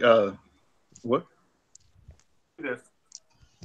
Just choosing to take the time. I think he's cutting in and out. Yeah, he is. He said something about choosing to do it, and honest. Oh no, just this is a treat. This is. I mean, I'm choosing to take the time to do this instead of work. Yeah, absolutely.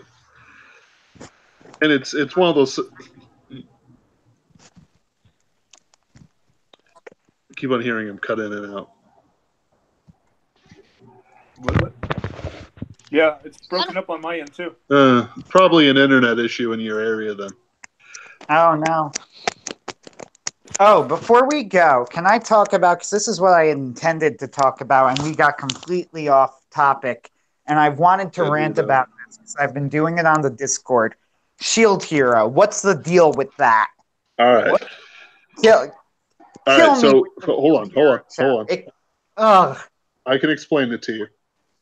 But first, I'll explain it to everyone else. Shield Hero is the latest new hotness for Isekai. It is supposed to be the best Isekai because it has a protagonist that has issues he has to overcome and is not, in fact, overpowered. But in fact, now I know that's the wrong thing I just said, but hold on a second. But is in fact suffering hardship and is not a merry stew in all the worst ways. To contrast, there is a isekai show that is absolutely horrible, animation to story to voice acting to a concept where it's this one guy who wins strategic battles by looking up on his cell phone. Excuse me, I made a mistake. He calls his girlfriend, who is not his girlfriend, but instead a girl who pines after him, that he is on lockdown. Ragnarok. Who looks up on Wikipedia strategies to defeat their foe. So in other words, he doesn't even do anything, and the harem forms around him. No, it's Bar One Studios. It's the Slayer Superversive. deserves more panties than him. Superversive Discord. Yeah, I'm sure you can Sounds join. terrible. If you ever get one. It's terrible. But to compare to Shield Hero, who actually does have to suffer, they're going crazy over a character actually having character development and having a protagonist with more features than I have fingers on my right hand, which I assure you is perfectly formed in every way. It's one of those things people are going crazy over, but really it's isekai trash, but the guy actually took his time with it. So it's kind of like Twilight, how Twilight was the cream of its crop, but yes. to most of us, this is not as No, good. But everything below it is worse. The reason I brought this up is because it's been bugging me since it came out. Everybody going, and I'm like, but it's no different than every other isekai. He has a harem of a hot monster girl and now 2 lollies. 2 of them call him Master. He is so overpowered. Hubba. Yeah. He is so overpowered that the main villain of the series literally refers to the other heroes of that universe as his servants because he's that much more powerful than them. The king, who was the big antagonist at the beginning of the season, he literally just gave him the middle finger this last episode and turned his back on him. And he's not in danger. They're not going to do anything to him. His main antagonist from the early part of the show is now a Team Rocket villain.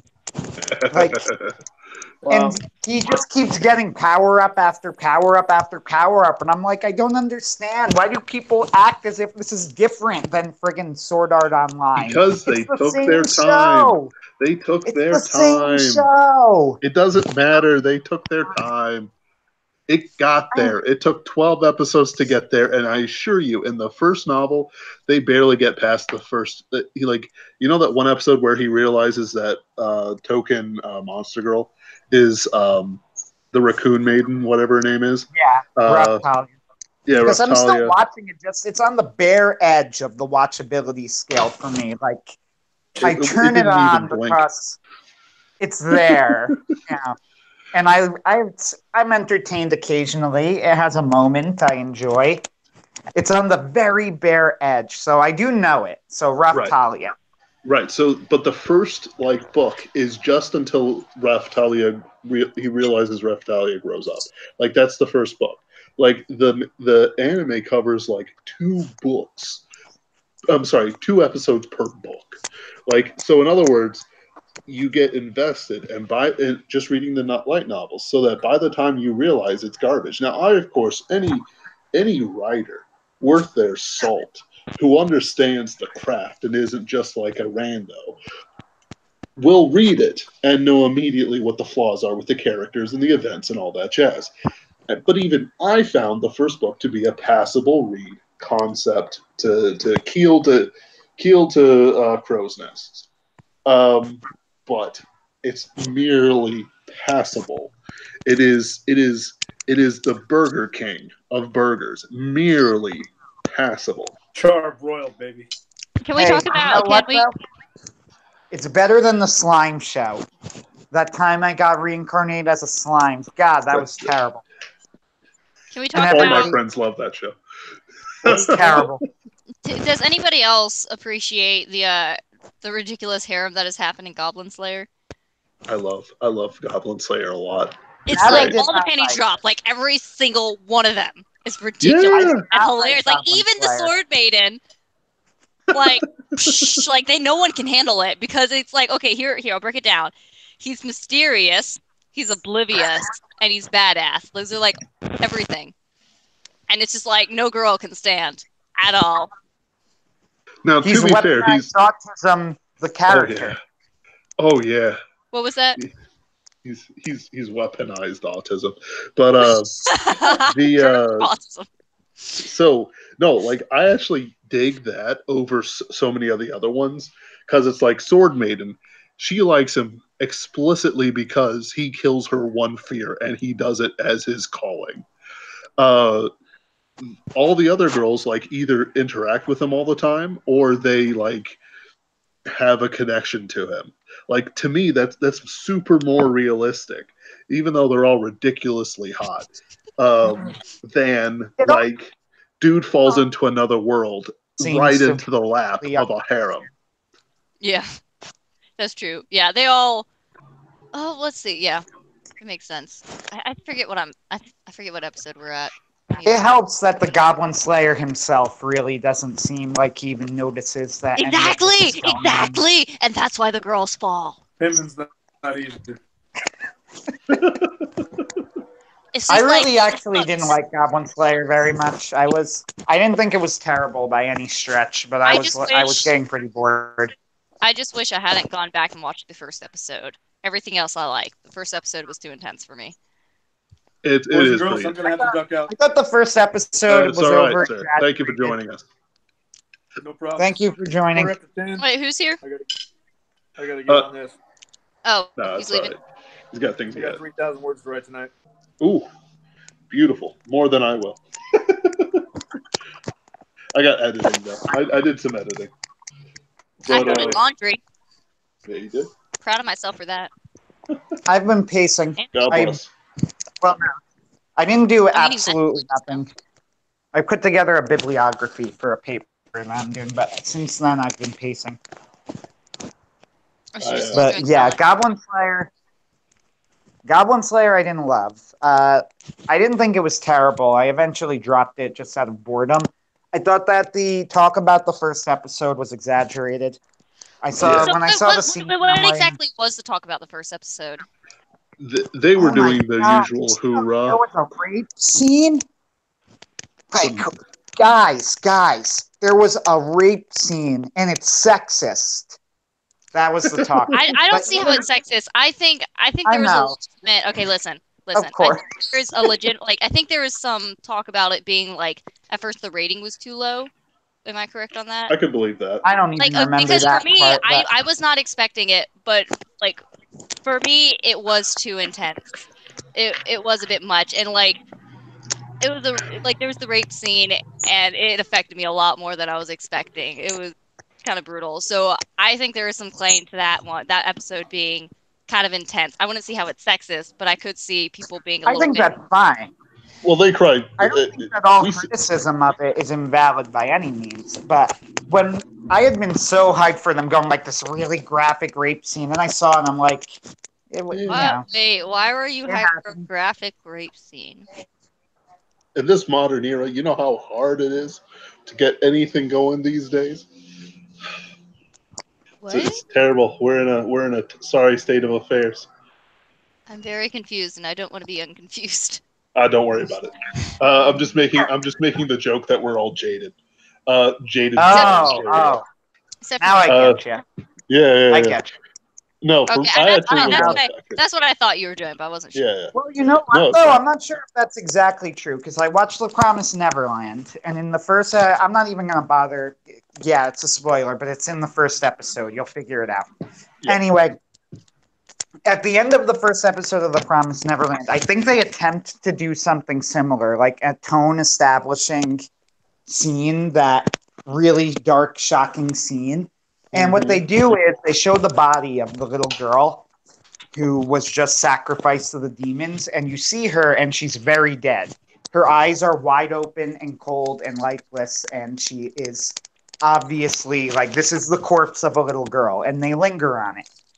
You know, they make you know that the characters have seen it, the protagonists of the show, you have seen it, and you know exactly what they're doing to her. They go and eat her immediately afterward. I thought that was a much more effective scene, and I think it was a lot more effective of a scene than the rape scene, and it was very intense for me, even though it was graphic. I mean, it wasn't so intense that I had to like look away. I really enjoyed the episode, but it was also like when I saw it, I was affected. You know, I was like, wow, and then I was really excited for the show too, because I realized this was going to be the sort of show that would, you know, kill little children this way. This is going to be an intense ride. So what is it about that scene versus the Goblin Slayer scene that's different for you?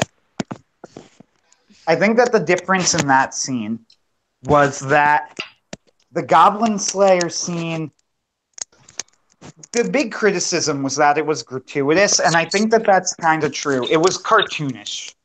You know, they really wanted to make, when the goblins came in and did this and all of that, like they really, really played it up. But in The Promised Neverland, they almost downplay it. Like, they linger on the face, and then they show the kids go back, and the kids are clearly affected, and it's all much more psychological. They don't focus much on the psychological in the Goblin Slayer. Even the priestess, you see she's affected, but she's ushered back into things very quickly by the Goblin Slayer, and by the end of the episode, she's kind of up and running again. The kids in The Promised Neverland, it's not really what happens to them. They do get up and running fairly quickly, but they get up and running out of like pure desperation, and Emma especially like doesn't fully get over it for several episodes. But by the end of the Goblin Slayer, she's like, I want to go and get back in there and fight some goblins again. Yeah. No, she isn't. Sword Maiden? No, the priestess. Oh, yeah. No, the priestess is fine. Not the Sword Maiden. I'm also not sure if I was aware. Kind of fine. I don't think I was aware of what was going to happen in Goblin Slayer, so it came as a complete surprise to me, which may have played into the shock of it for me. You know what, though? I think that even if I hadn't known, I still probably would have thought The Promised Neverland was executed better. I think the setup was better as well. Like, that there was always a sense of creeping suspense and dread in The Promised Neverland, where you know that something is about to drop and you're waiting for it. And I think that they did a really good job making that hit. The Promised Neverland is a good show. I don't think it's a great show, because I think it has some really wonky pacing issues. It has some really wonky pacing issues. Yeah, I've heard the manga's better. I actually have something to say about Goblin Slayer and Promised Neverland. To me, they're two different types of horror. Goblin Slayer is like on the same level as Doom and Slasher Fix.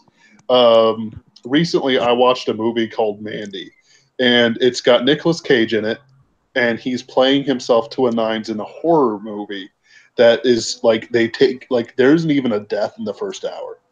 Like it's just slow build up with this amazing synthwave track, outstanding color correction. And then then the latter half is the dude forges an axe and then goes after the LSD whacked out mofos who kidnapped his wife and left him for dead. Then he finds the drug dealer who sells the whacked out LSD and frees his tiger who just wanders off. And then the guy tells him where the main villain is, and like his wife's been burned to death, and like he's screaming and crying about it. And then he goes on his rampage. There's a chainsaw fight where like one dude pulls out a chainsaw, and then the villain pulls out this like 8-foot chainsaw, and it's absolutely gory and bloody and amazing and stuff like that. There's nudity and other things in it. It's one of those movies that it's like, I'm going to remember this movie and I'm going to use some of it. That's a certain sort of horror, but I put that more on the Goblin Slayer side of horror than I would the Promised Neverland side of horror. It's got even though, and the Doom and stuff like that, where it's got the blood, it's got the horror, it's got everything it needs to be. But it's primarily thrills in a visceral sense, where the thrill is watching Goblin Slayer kill another pack of goblins. Hey, Bar One Studios, this is Superversive because I'm about to tell you how to use it and use it well. So you can have a hero who's covered in blood, who's doing the horrible things against a horrible villain series like the Goblins. Who are wretched and deserve to be slain. They're not even like formally good creatures. They're just evil vermin who they don't even have their own females. They have to steal the females of others, which is why there's all that gratuitous goblin rape in the first episode. But the thing about Goblin Slayer is that unlike Mandy, which sells itself on the slow build-up to a super intense and trippy hour-long violence scene of action horror, the payoff is that there's a likable hero who has a legitimate, wholesome task in this life, despite the pain he's been in, and it's going to continue on. Sure, there's some sexy things, but to me, that's only in for some people.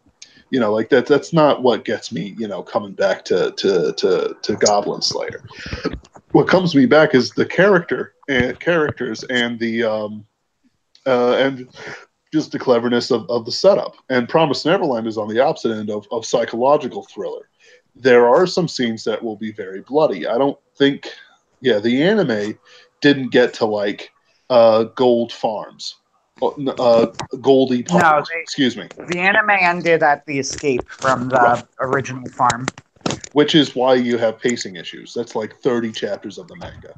But there's like Goldie Farms where like the demons hunt children for sport, except these aren't just like normal children. These are the children who have been smart enough to escape or were considered good like prey animals, rather than just I'm not going to say that in this stream, that they treat them like like Pursuit is the most dangerous game sort of thing, and the Goldie Pond arc is about them overcoming and killing the villainous demons, so on and so forth. But it's you can do all sorts of things with it. I want to write a Superversive horror film. I'm sorry, not film, because we're talking about films. I want to write Superversive horror every now and then, and the one I have would be about like this cult, like these girls' parents, a girl and this one guy's parents get murdered, and so this cult moves in and starts taking over, and it and they have to figure out like what's going on. The adoptive father is clearly trying to seduce his adopted daughter, and the mother is trying to, like in a psychological sense, not a slasher sense. She's like abusing the boy, and like the one good one's going to be a sacrifice to their heathen god, and it's like, I'm going to add some drug trips in that. I'm going to make sure that if you read my book and you see similar behavior, you go, oh, that's abusive. Like, I want that super realistic psychological thriller with a good ending where, like, the main villain gets eaten by a bear sent by God or something. it's like I'm you thinking can of do the so. Winter's Tale right now. The Winter's Tale. Exit pursued by a bear. Right. Except, she'll see it and she'll be like, why? What was the point of all this? And she's like, has a little crisis of faith before, like, still trying to survive. Because, like, to me, like, I think it's a legitimate thing to say, oh my God, what is this suffering? You are good, but what is this suffering? Like, David talks about it quite a bit. Especially when he's pursued by Saul and stuff like exit stage left, pursued by Saul. But,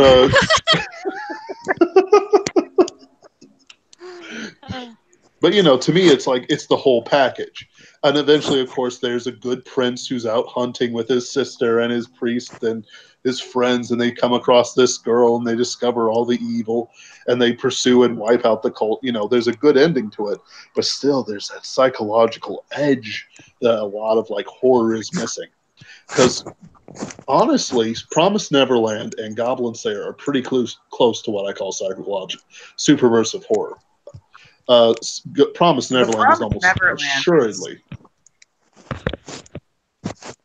What do you think? I mean, the Promised Neverland is pretty close, I'd say.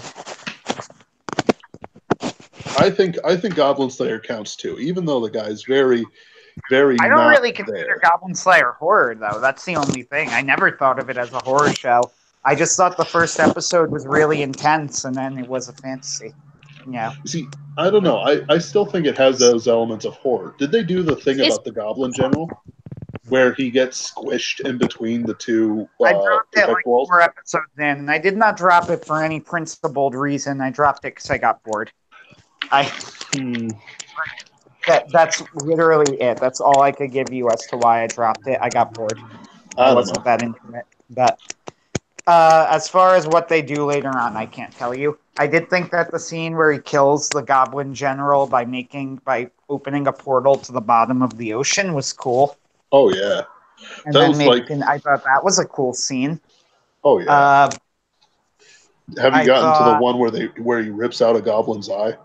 Goblin champion's eye. He just goes he's been smashed through a tomb, and he gets back up bleeding everywhere, and he just reaches in and rips out this goblin's eye. I think that was the last episode that I watched, and because he hears the priestess screaming, and there's a point where I had to pause the episode and freak out because I thought that the goblin had ripped the priestess's arm off, and something about her, the idea of her arm being ripped off, freaked me out. And then when we finally got back to watching it, I was like, okay, it was just like a bite or something in her shoulder, but I don't know what it was. But I was not okay thinking that her arm had been ripped off. I was not okay.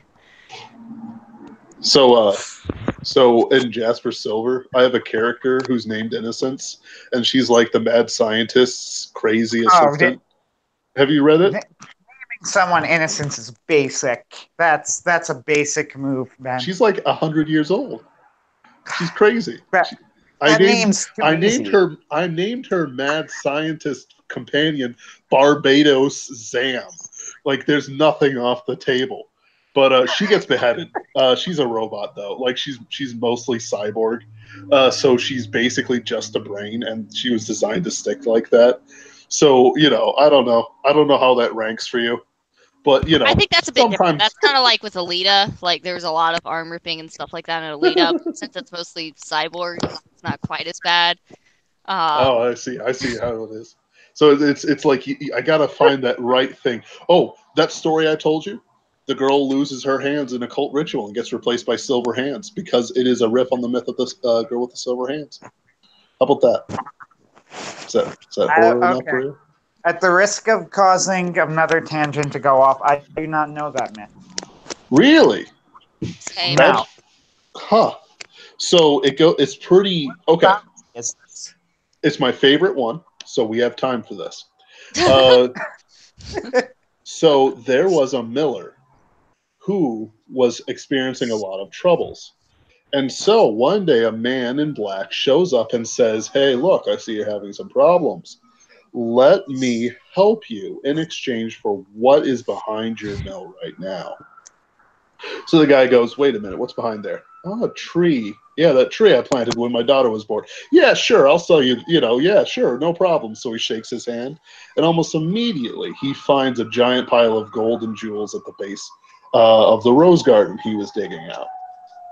And so, of course, I needn't tell you that that was the devil he met, and that his daughter was behind the mill at that exact moment. So the devil comes in a year later, as these things go, and says, "Ah, the time is up. Give me your daughter who was behind the mill the last time we talked." And he's like, you're the devil, aren't you?" "Yes, sir. Now give me your daughter or your soul is forfeit." And so the man, not being a person of moral courage, gave him his daughter. But his daughter was a holy girl. She got down on her knees and started praying. The devil couldn't touch her. So he screamed and stamped and he told the man, "Man, I can't touch her and take her while her hands are in prayer. Cut off her hands so she can't pray, or I'll take your soul to hell." And so this went on. Eventually, the man gives in. He chops off his own daughter's hands. And so the devil goes to her and he's like, "Ah, your hands are dirty now. You can't pray before God. You have no hands to clasp in prayer." But she instead just weeps over her hands and her sins and all the sins that have been done to her recently, as one might expect. And the devil finds her as holy as she was before. So he can't Well, touch no her. dir. Right? So as she's weeping and in prayer and all that jazz, eventually he gives up. He says, "Ah, this ain't worth it. My hands are burned trying to touch her, and I can't take her with me. You guys can keep your lives and your souls. I'm out of here." So, but that wasn't the last time we heard of the devil. So the dad eventually feels such guilt about his what he did to his daughter that he tosses her out into the forest, so that perhaps the God that preserved her uh, will preserve her in the forest, but away from him, so he doesn't have to look at her anymore and remember his guilt. Wait. Yeah, You no, know, that's real. That's real. mm, That's in the story. mm, That's in the story. That is in the story. so you feel guilty, so you're just gonna do worse things. Yes. So Actually, that's depressingly realistic. That it kind of is, but man, yeah, that is wow. yeah, Wow, no, that is garbage. I don't even think I assume he went to hell after he died, but like he doesn't receive anything bad in this Thanks for life. checking in. I'm still a piece of garbage. Right? So she wanders around the forest a bit and comes across a garden with the door open. She enters into the garden but doesn't want to steal anything. But she's starving to death. So she goes, "Oh God, you preserved me from the devil, but I'm starving to death. Couldn't you help me?" And so all of a sudden an angel comes down and bends a tree a bough of pears towards her. She is a conscientious sort of person, so she only eats one pear and wanders off. The prince of the land, because that was his garden, comes down and looks at the trees and he says, "Gardener, what happened to this pear? It's eaten just off the bough. Is this an animal problem? Do we have vermin?" And he says, "No, my prince, but I will look and see if this happens again." This So the next night she enters into the garden again because the door is mysteriously unlocked and open.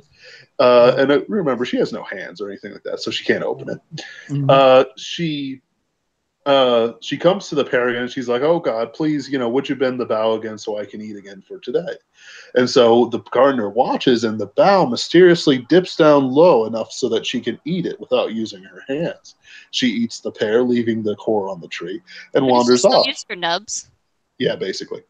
But they're also bloody and nasty, and maybe you don't want to look at them while you're eating. Oh yeah, it'd still be like that. I'm fine with it, but other people get weird. I just imagine they'd be like healed over at this point, and she could just like use them to kind of prop the maybe like I pear don't to know. like have some like be able to eat it. I don't know. They're devil wounds, so. Yeah, exactly. It's like so it's like, "Hey, but what are you into?" "Well, I'm against atheists, but if it's like missing both her hands, I'm all right with it." That's not a problem for me. And the prince is of the same mind. He hears this story from the gardener, and he goes, oh, this was a wonder. I got to see this. And so he stays the night. He watches the girl wander in, and he's immediately taken by her beauty. He watches the bough come down, and she eats it, and he goes, wait, don't leave. These are my pears you've been eating. And she's like, oh, I'm so sorry. I've been so hungry. He's like, I don't worry about it. He brings her in, has his master artificers make her some silver hands so that she can, use hands and utensils and all that jazz. And, they get married. And then, of course, the prince has to go off and fight a war. And this is where the devil comes in. He sees a messenger sleeping down, and he opens his bag just to see if whatever mischief he can do. And he can discovers that the girl with the silver hands is pregnant, and that it's a difficult carry. So the prince has written her. So she's writing it out there. So he changes it and says that she has given birth to a monster. What shall we do? So the prince goes, oh my. Well, I'll still love it anyway. But wait till I get back from the war, and then we'll take a look and see what we need to do. So he sends it back. The devil finds the messenger sleeping again, opens his bag and changes the message: kill the child. And laughing to himself, wanders off into whatever evil the devil's going to do. Wow. So the message gets to the castle, and his mother, who is a good woman, goes, "Oh, what has happened to my son? Some evil has befallen him, but we dare not disobey him. What I'm going to do is I'm going to kill this kid of goats, and I'm going to pretend like it was your child." And they don't know that the message has been changed, as you know. You're going to take this child and you're going to run to the wilderness and stay there. Surely God will protect you as he did before. And so she goes and wanders off, and the prince, makes peace and returns home. And he's like, "Where's the child? Where's the monstrous child? Let us look at it." And the mother goes, "Oh, you evil man! This is your child, slain as you ordered." And he's like, "I didn't order that." And he immediately goes crazy and wanders in the wilderness for 7 years, as these things go. Everyone always does that. Everyone does that, right? It's like the trend. It's like it's that called one. the Nebuchadnezzar. Right. It's like the Classic. one random weird, I don't know, I forget what Norwegian or some sort of fairy tale that had to do with a boar and a girl, and yeah, lots of wandering in the woods happened. A lot of it. Anyway, go on. I have a version of that, except it's with a bull and it's in Scotland. It's great. Where anyway, that's another myth. I'm planning on reading out a bunch of my favorite myths sometime. But so he wanders around, and of course, as these things go, God has been prepared a house and a nice little field and some food for the girl with the silver hands for when such a thing would happen, and the devil does his nasty tricks. And the prince, of course, after 7 years, finds that house, finds the boy grown up, perfect and hale and hearty, and with both his hands, and finds his old wife, and they return to the castle together, nice and sane and happily ever after. And in some versions of the God even gives her new hands. But personally, I'm all right with the silver ones. That's the moral of the story, Early kids. cyborgs. What? Early cyborgs. Yeah, exactly. It's relationship goals. Wonder in the year. Wonder in the woods for 7 years. Miss most of your child's childhood. Yeah, that's great goals. Right? Everyone turned out Be well. separate from your husband for 7 years. Let's not. Yeah, God took care of her. Come on. You can't do much worse than your heavenly father. Fairy tales, man. I love fairy tales. It's one of those things. I take a lot of inspiration from fairy tales. So the one that I mentioned, it was like a fairy tale, except I feel like it wasn't. It was missing some things. There was a random thing where she had a rotisserie chickens and their bones she was carrying around, and she used them to build this tiny ladder when she finally found her husband, in this grass hut thing that only had a door at the roof. And so she was building it, and all the like people she encountered were like, make sure you don't drop any bones. And so, as far as you know, she kept all the bones, but then she was short one at the very end and like chopped off her pinky and put it there. But I'm like, but there was no like mention of her losing any bones or not being responsible with the bones. It was interesting. It was like the boar and the girl or something. It was odd. I feel like some of the translations were a bit weird too. Yeah, that's a weirder one than mine. This one was I'll just tell you how it starts off, and then like you can imagine all the weird fairy tale BS that happens afterwards. So it starts off, these three girls go to a witch who was known as a what's the term? Set up marriages. Matchmaker. Matchmaker, yes, thank you. And so she goes, all right, girls, there's three things that coming. And you go into the one based on your ages. So the first one comes up, it's a carriage with 6 horses pulling it. And so she goes to the first one and says, that's for you. So the first one goes into it. The second one pulls up, and it's a coach and 2 horses, coach and 4. And so she goes to the second one and says, that's for you. That's a good match for you. And so she turns to the last one and says, wait a minute. It'll be a long time in coming. So as they go on, a bull comes down the way and stops at the gate, pawing impatiently. And so the matchmaker goes up to the youngest girl and goes, that one's for you. You need to go on and ride it as far as you can. So she, WTF, what is this? But she goes on there. And so she decides to accept it, whatever happens. So as she's going on, she starts feeling hungry. So she says, I'm so hungry. The bull says, if you were hungry, you can eat from my right ear, and on my left ear, you'll find drink. And so she goes, you can talk? And the bull goes, yes. I am actually about to fight my great enemy, and afterwards, I will lose this form and become someone else entirely. But I will be your husband. And so she goes, all right. So he takes her to, it's like, okay, this is weird already. I might as well roll with it. So he goes to a thicket where he sets her in his bull form, of course, and goes, I'm about to fight a giant who's my mortal nemesis who cursed me to this form. I'm going to set you here and you'll be protected. Here are 3 objects that will help you should anything happen to me or to you, and you be captured by some foe. But you must not move until you see either the petals go white or red. If red, I've been slain by my giant enemy. If white, I have prevailed and will come to see you soon. And so he goes off. And so she's sitting there. First hour, she doesn't move. The second hour, she doesn't move. The third hour, she crosses her legs.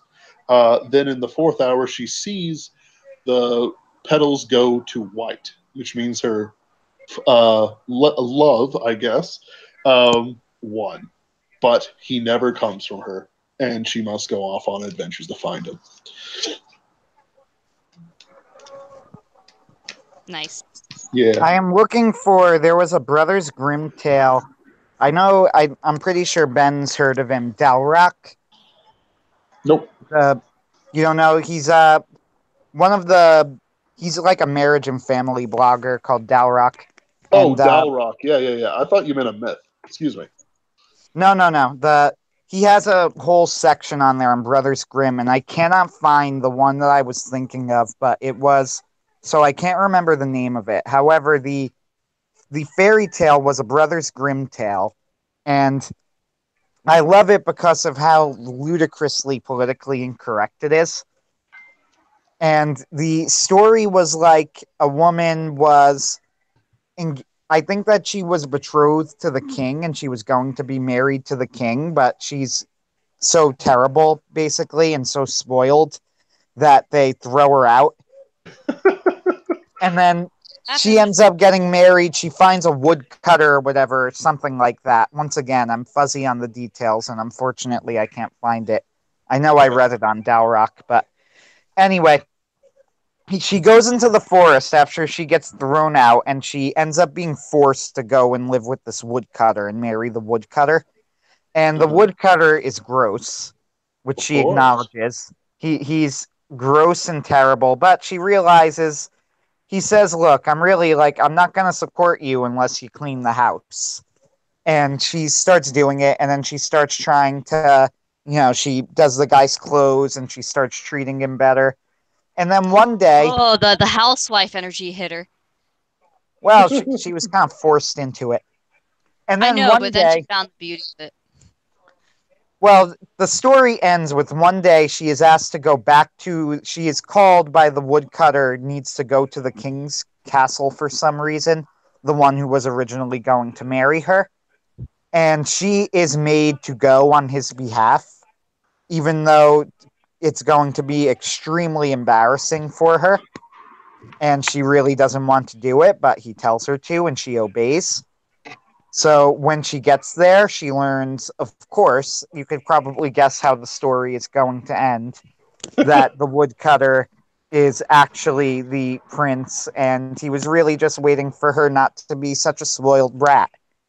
Oh And wow, now that's that some she has dedication. proven, yeah, now that she has proven that she could actually be a good housewife and a decent human being, then it's totally okay that they get married. Okay. And that's the story. And I don't think Disney's gonna adapt that one. No, I don't think they Because are. it's like, oh, stop being such a bratty, bossy woman, and be Well, nice and do some housework, and then life will be great. yeah, the moral I of the story is that be great is get that that big housewife energy. yeah, be grateful and Make be a good housewifing little great again. be grateful and be a good little housewife, and your life is gonna get a lot better. I'm That's too Colombian to be a docile housewife, but I think I do a good job. Hey, that's all right. It's one of those things like when yellow fever hits guys on the right and stuff like that. It's like, oh, we could go there, and it's like, dude, you don't know how crafty these Asian broads are. You might think you're the boss. You're not the boss. It's like I think terrifying. John described it once as maybe it was even a blog post where he's like, "I wear the pants in the household, but my wife picks them out." It's a beautiful God knew what he was doing. It's a good when you do it right. There's a very good dynamic because Oh yeah. in Christianity the head the leader is the servant. So Mm-hmm. the head of the household isn't some oh I get to tell everyone what to do as well, I've some people taken might assume. one thing that I've realized the more reading that I've done on this and classes I've taken and all sorts of stuff like that, is that you realize something very uncomfortable. And it's that Paul and the epistles are really, really clear. Like, they're not ambiguous at all. Yep. They Yeah, especially say about this topic specifically, because theologically they can get kind of complex, but on this topic, he is very direct, very straightforward, and gives very clear commands and advice and dictums. James is And complex. Like yeah, James needs a little bit of James can be the pretty complex, and yeah. Paul's theology could be complex. but as far But as the even domestic church and the family life, it's He's very clear. very straightforward. oh yeah. Like he tells you flat out what he expects from you. He gives you concrete advice. Yep. There's a really good talk on the Institute of Catholic Culture has a lot of really good lectures on it for free. And there's one talking about Paul's teachings on marriage and the different things like that. And it all basically connects to Genesis and just how all those things connect and how to really get a good grasp of what he's saying. There was a really good talk about it. I think there's parts of it that one good thing was when it was saying talking the verses about wives don't speak out. I'd have to look up the verse, but it was basically being you need to consult your husband, and it's not because women can't think right. You got to have your husband tell you what to do. It's because the husband and wife are a unified force and need to be a unified force to the world. They come in private, figure it out, get on the same page, and then present themselves again. And that's kind of what it was saying, not that the husband tells the wife what to do all the time. Yeah. It's like it's one of those things like the subtleties are really hard to describe easily, but it's if I know that fundamentally, in an emergency situation, I don't care. There's vampires in the attic. Get in the van, and then we're burning this thing to the ground. But that's a certain situation where it's like an emergency situation or whatever. It's like it's not because there's a patriarchy. There is a patriarchy, but it treats women with a bit of respect. And I am all for the patriarchy. You're right. Make patriarchy great again. It's God knew what he was doing when he created us the way he did, and the way that he designed us to work together is just like incredible. And so I'm all for it.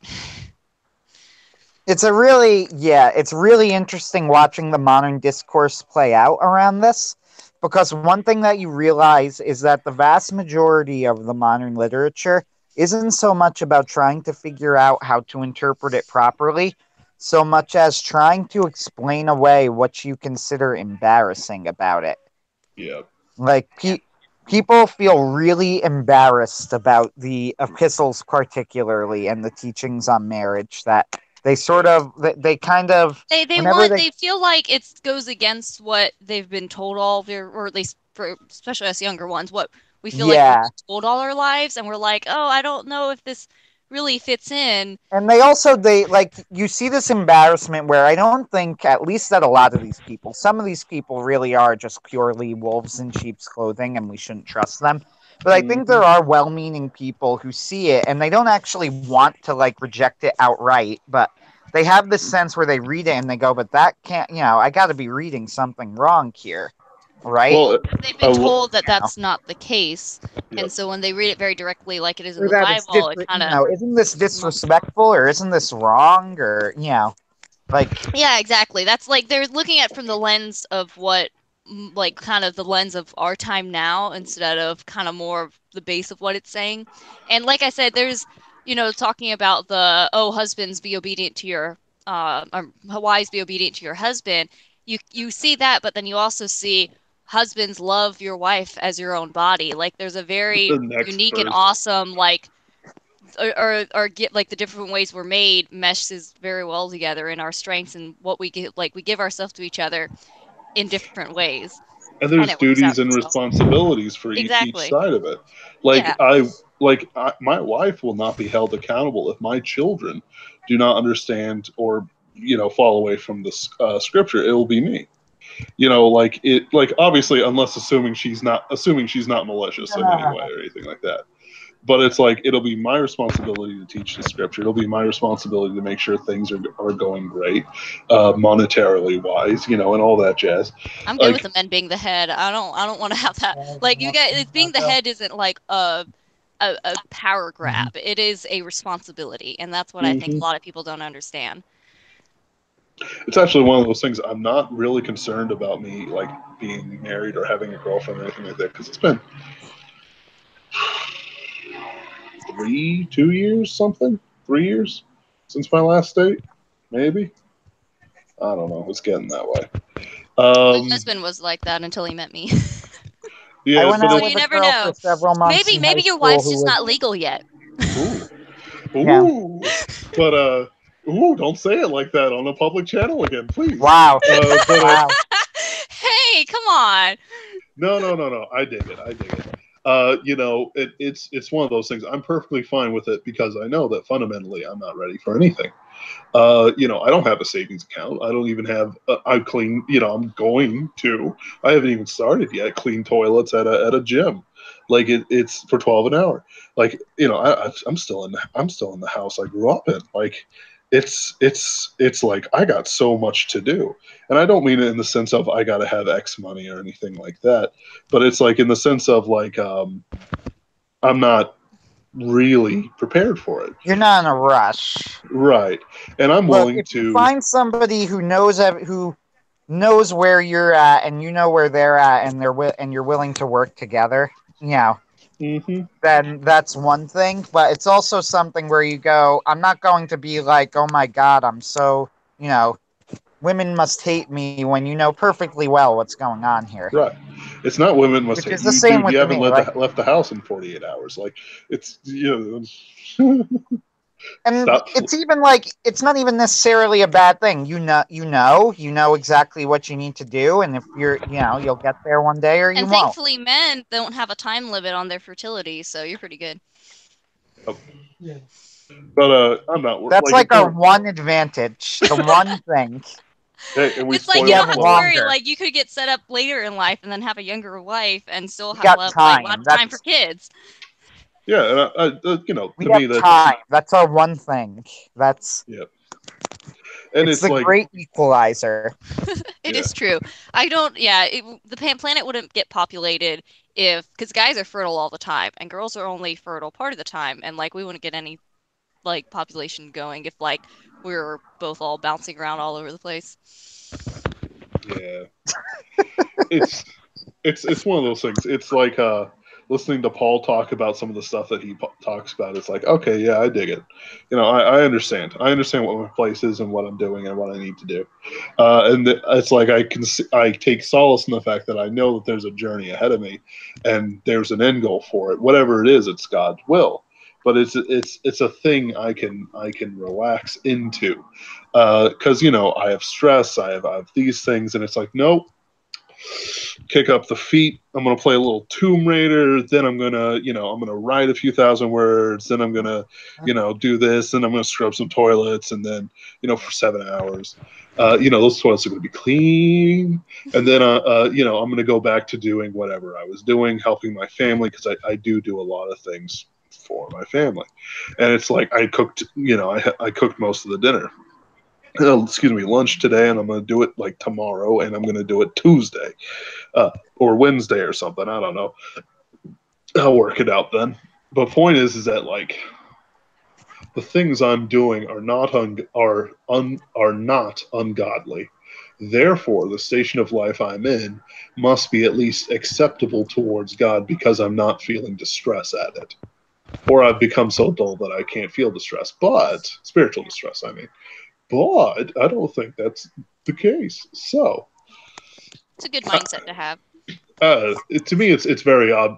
Like it's one of those things. It's hard to put into practice, but to me, it's always been very obvious. Like there's a lot of things people overthink. Like I have a harder time praying than I have relaxing in like the grace that God has saved me, which is like the opposite problem for some people.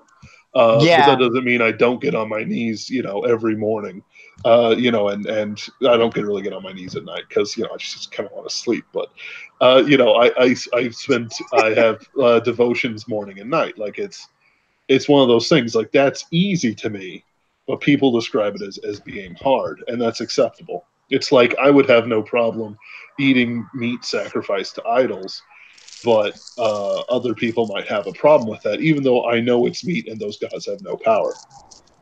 So on and so forth. But James, oof. If you wanna turn this into a theological knife fight, oof, that nearly didn't make it into the Bible. You know that? Oh yeah, Yeah, of course. Wait, which didn't? Who? What? James. James. Oh, yes, I did know that. Yep. James was a very contentious book. Oh yeah. He was a yeah. It's like when it goes like James, the little brother of Christ. What do you mean, little brother? And it's like no. Eject. Well, the whole thing about the Book of James is that a lot of it is him responding to, I think, what he sees as errors people made from the other books, if that makes sense. Like, I viewed it more as people who read Paul and misinterpreted Paul. James's letter is for you.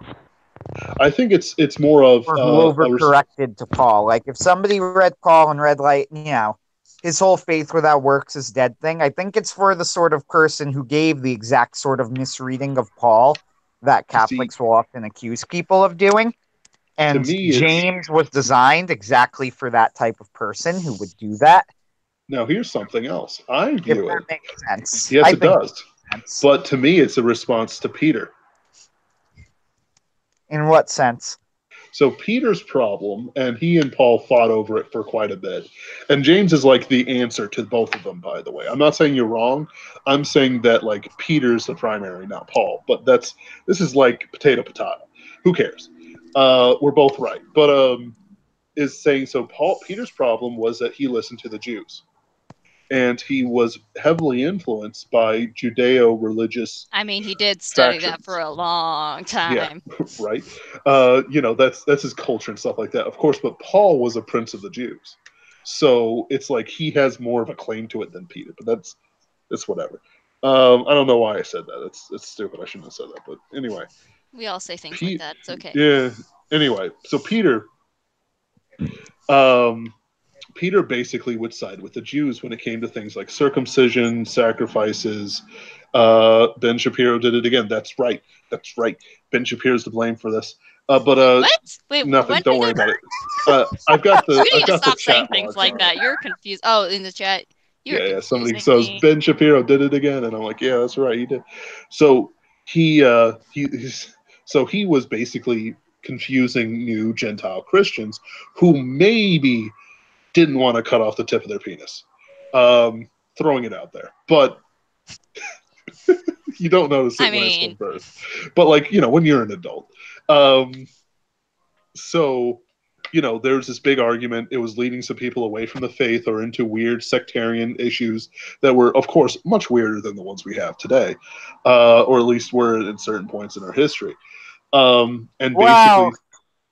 basically, listen, man, the perpetual sinlessness of Mary only came in around 1870 as official church doctrine. It's an absolutely fascinating history if you ever look that stuff up, like when things actually came in Protestantism and Catholicism. Amazing, interesting stuff. But that's neither here nor there. We can talk about that later. You're talking about so James. he would, so he led, he didn't mean to lead people astray, but he was laying on people religious laws that aren't really a part of Christ's work. And of course, this is Peter. This is the dude who knows Christ. It's like if he's being led astray by this, Peter came in and they corrected them. I assume they had some awesome slap fight or something. I don't know.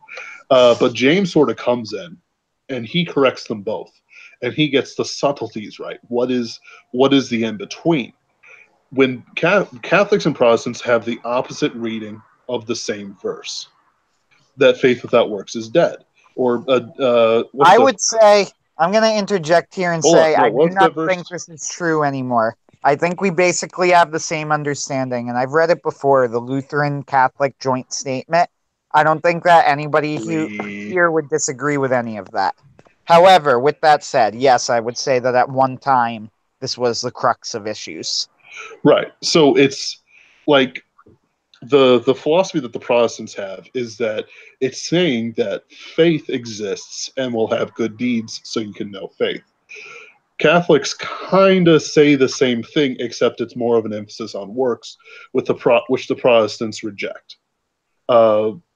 And I'm just saying as not as high church Protestants, but as low church Protestants, like Baptists. Not Lutherans, who we view as basically Catholic light. We've had wars over that. I know. And we view you both as bad as each other. It's great. It's fun being a Baptist because it's you're all just Catholics. Even the Protestants hated the Anabaptists. Oh, yeah. But the Anabaptists got weird in the end. There's actually a secret history of Protestantism that's mostly been lost or covered up. The Balkans used to be a huge hotbed of neither Orthodox nor Catholic universities and stuff like that. It was real crazy. But then it got wiped out by the Muslims and other things like that. It's weird. You're right, Bar One Studios. Catholics and Lutherans can at least dance, unlike Catholics. Wait, you said Catholic? Unlike Baptists, excuse me. Catholics and Lutherans can dance, unlike Baptists. There we go. That's unlike Baptists. Okay, yeah. It's like what do you call a gathering of Baptists? A potluck. But hey, unless you go to a parish with a very heavy Hispanic community, and then you have tamales. Right. But I'm not in one of those, so I don't get that sweet tamales. I know. I go to a tiny wooden church that has it had 20 confirmati when I was there 15 years ago, and now we have 6. So I confirmants, people who are going to be confirmed. It's another term for it. Ah, okay. I think there are a couple terms. Confirmati is one I heard. Confirmants is another one. Whatever. Yeah.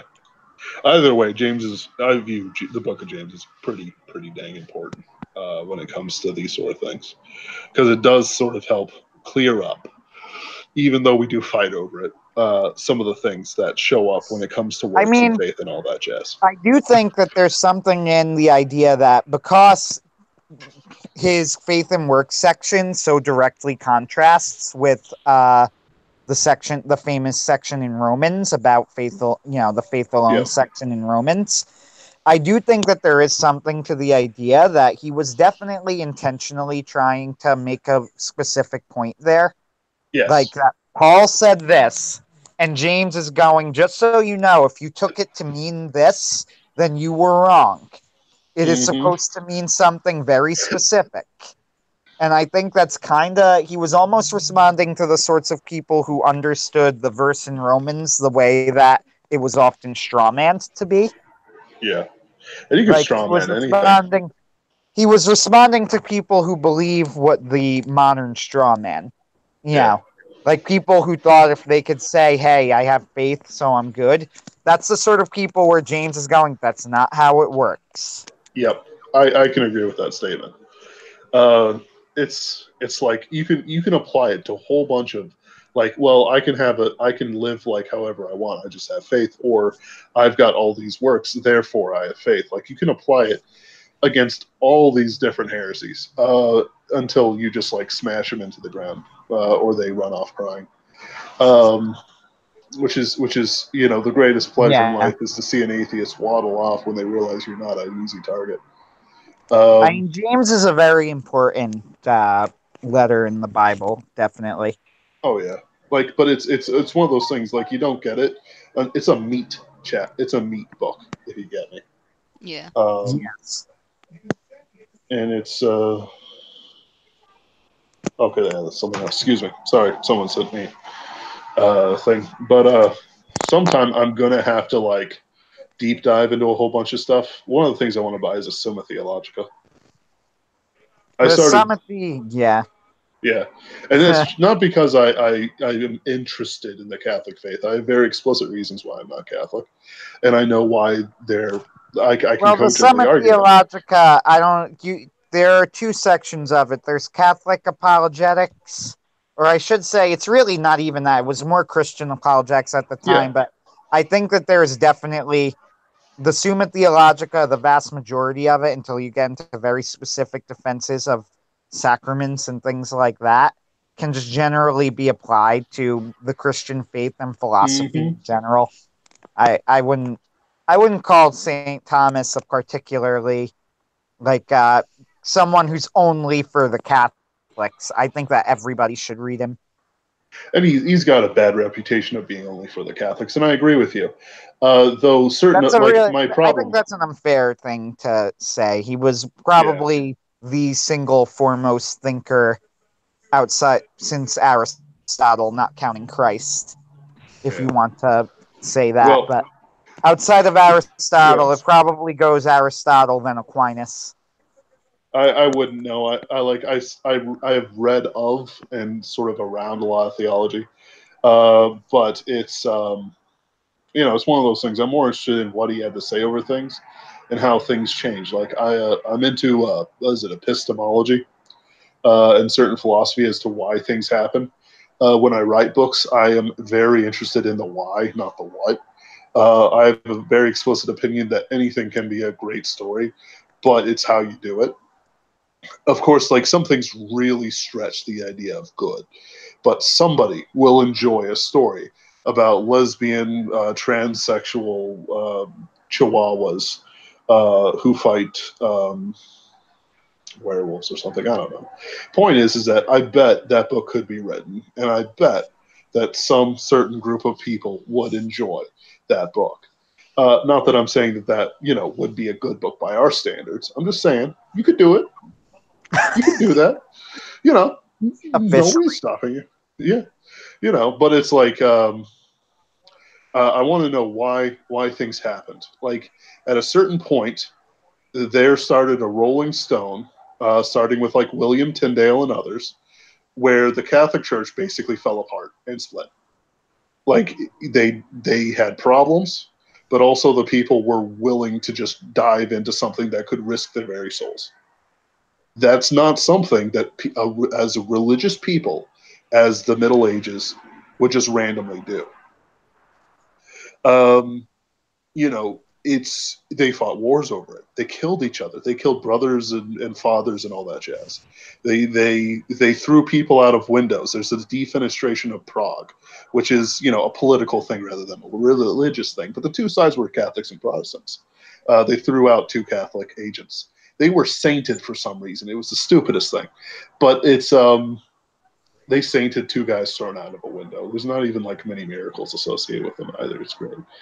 But like at some point, you have Thomas Aquinas, the pinnacle of thought. You have Abelard. You have all these people in the Carolingian Empire and all these other things going on. You have the Renaissance. But before the Renaissance is even over, the ball has already been rolling so hard that you can mark maps of Germany and Europe from the Protestant and Catholic divide. And to me, that's absolutely fascinating. Why did it happen? Why was it allowed to go that far? What corruption set in? What non-corruption set in? Were there reformers beforehand? Why, in the end, did Martin Luther take his dramatic step? Now, we know everything we could ever want to know about Martin Luther, but still, there's those steps up to it. A man just doesn't go like, screw the Pope, nails his thesis to a wall. You know what I mean? Oh, yeah. Like it's like William Tyndale, whose crime, he wasn't killed for it, but no, was it William Tyndale? Is this the Bible guy? Yeah. Well, like William Tyndale, I think there was. I can't think of the details right now, but so like there was 2 Williams. One was a reformer for the Catholic Church, and he tried to publish a Bible in English, and they stopped him. Another one. Yes. There's another William who was a Bible smuggler, and his big crime that he was burned at the stake for was smuggling English language Bibles into the UK, into England, which was his only thing. And this was a translation by Catholic scholars who were fed up with having to teach everyone Latin, basically. It's like, but that was during the Reformation, like when the Reformation was starting to get real good. So like to me, there's like a 300-year period where things got crazy, and eventually it wasn't hard for Martin Luther to take his steps. Now it was hard for him personally, but I'm saying like in a sense that everything just kind of tumbled down from there. It's interesting. I mean, things like that never happened due to just one thing. Yep. If Martin Luther had appeared in a different era, he would have been a monk who got annoyed. Yeah. And then that would have been it. Maybe he would start his own monastery or something. Yeah, he might have started his own monastery. There were things like that only go that far because a lot has gone on around them. Yeah. The whole interesting times thing. Yep. And we're in interesting times now. We might be. I hope we're in interesting times. Heaven forbid one live and be bored. The end of the world is a great time for writers. Oh, yeah. What's that one thing by Ovid? The times are hard, there's famine in the land, and everyone's writing a book. Yeah.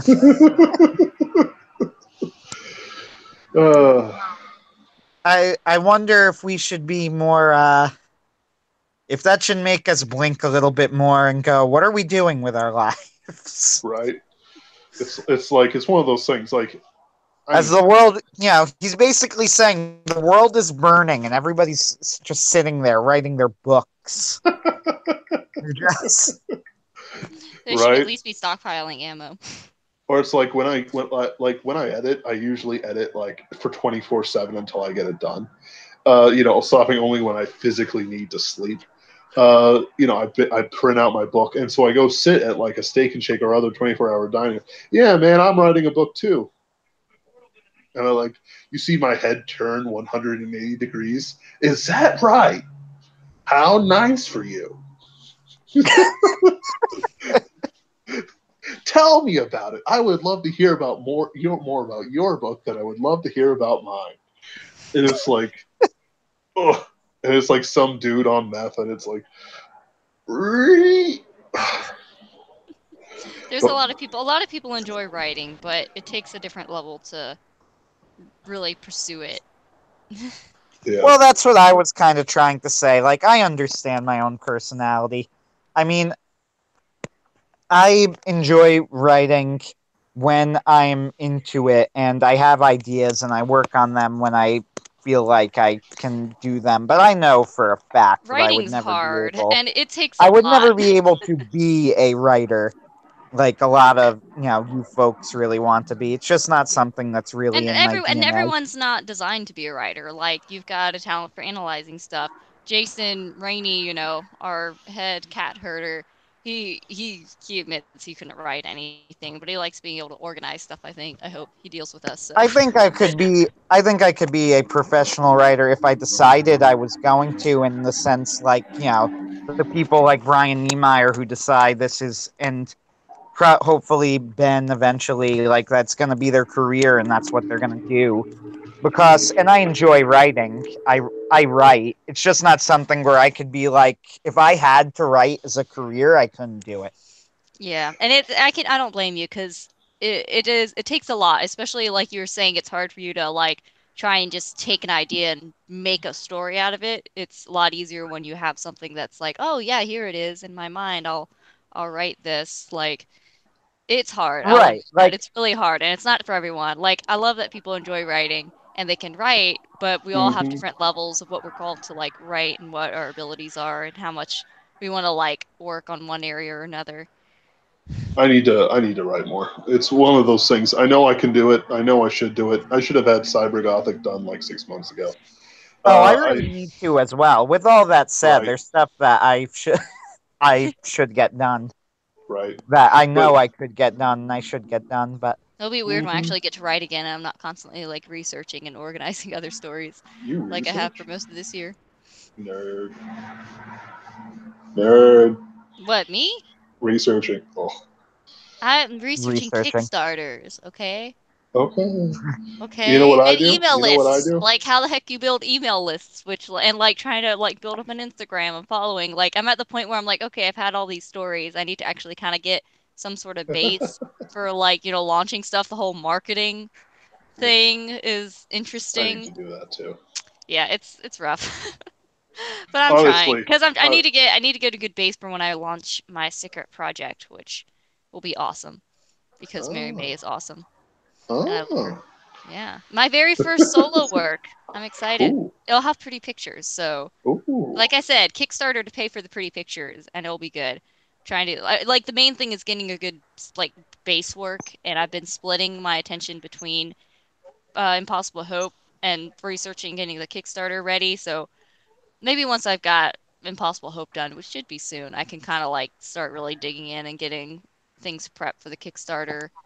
So, woot. Oh my goodness. Here is the current, since Ben has his many weird and bizarre stories that he's working on. Yes. And you have your stuff. Here is the current project of several, but this is the one that I've worked on last. How about that?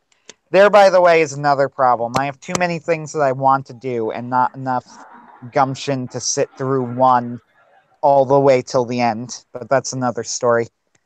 I plot out a book and then I yes. in a notebook and then I just leave it and it's like, no, it's there. When I want to do it, it'll be there for me. Well, and I'll start it, I'll get through, and then I'll start getting bored with this one and have an idea that I really liked. But I'll also know that this is a good idea and I should get back to it. But whatever. What we were working on now was, we saw all of these terrible isekai shows except for Log Horizon, which is the only good one. Log Horizon's great. And Konosuba's great, but that barely counts. But yeah, It barely counts. It barely counts, Konosuba. However, Log Horizon's great, but we saw all of this stuff, and my sister and I were watching, and I'm like, I want to do this, but good. But like, I Famous last want to be, boyfriends. yeah, I want to do the same type of story, except our version is good. And people are going like, but that idea is so cliche. And I'm like, yes, that's it. That's the point. It's cliche, and it's terrible. That's why we're gonna make it good. So it Right. was. Now the current idea that we were doing was a Pokemon Isekai, because everybody forgets Pokemon is an RPG, and Pokemon's totally an RPG. Every definition of the word RPG applies to Pokemon. You know what the real golden age of Isekai was? Actually, I don't have an answer to this, so go ahead. I have a great answer to it. It's a very bad answer. In fact, it is the perfect answer. The only answer that's ever acceptable. The golden age of Isekai writing, shows, and in any medium was the period of time when bronies would write stuck in another world, except it's stuck in the MLP world with their OCs. That was the golden age of Brony. Isekai. Yes. That is very Bronies stuck in specific. another world. I've One of the never read their points- better. Well, one of the points that I was making, one thing that drives me nuts about like 99% of Japanese isekai, and I even had this problem with Log Horizon a little bit, though they do a bit of a better job explaining it and justifying it, but how the reactions of the people who get stuck are so bad. Yes. Like Also- they get the first 15 minutes or 20 minutes of Shield Hero were some of the worst I've ever seen in anything. And if the second half of that episode wasn't okay, it would have dropped the show right there. Because it was everything I hated about an isekai. He's just this kind of nerdy guy, relatively normal, but kind of nerdy, who calls himself an otaku, who is suddenly sent to this other world, and his reaction is a nothing burger. It makes no sense. He's All just of like, their well, reactions are nothing burger. But here's the thing. yeah. No, in It the doesn't novel, make any sense. He's there now, and he's just like, well, I guess I've been transported to a fantasy world. And I'm like, dude, you guess. Also, random Florida land. everyone you know and love, you can never talk to again, as far as you're aware. You don't know how Apparently, he you never got knew or here. loved anyone. Like, So, okay, Right? Both his What? parents random, dead. what? Oh my god. it random kills me. Florida man headline, just because we all need this in our life. Florida man accused of attacking woman when she wouldn't dress his mannequin. Carry on with your life now. Right. It sounds about right. It sounds like a normal Hey, Florida Florida man thing to do. headlines. Wait, are okay, always great. wait, okay. Another random headline says sci-fi writers are imagining a path back to normality, and there's a picture of Trump with that. Right. That Yeah, I mean? saw that. It's like, what are they going to do? Bring up What? Scalzi? Bring up N.K. Jemisin? I don't know. I don't I care. saw that. I They're laughed my trash. What is this nightmare? Ugh. I totally laughed my ass off, but No, we yeah, do live the- in clown world. This is just clown world. Anime with is real. isekai, with the isekai genre, yeah, that was one of the things I despise about like the first 15 minutes of Shield Hero and 99% of isekai, how they get stuck in a fantasy world, unable to see any of their family or friends again in a different time period, with no way of contacting anyone that they know or love, and possibly stuck there forever in a world they don't understand, and they're just like, well, I'm here now. Now, I This don't know is- how well the I anime liked did it because I never watched the anime. ReZero. ReZero was an This interesting. is where I am. I'm not sure if it's Yeah. in the same genre, but that one's sort of horror-ish in a way. Like, there's a thing about isekai is that it's kind of like incel fantasy, and it's not really for people Yes. who have like I know. their head on their shoulders or who know what's going on. Like, I consider myself an incel going into college, but once I was in college, I learned what game was. And I basically did some evil things and sin and all that jazz.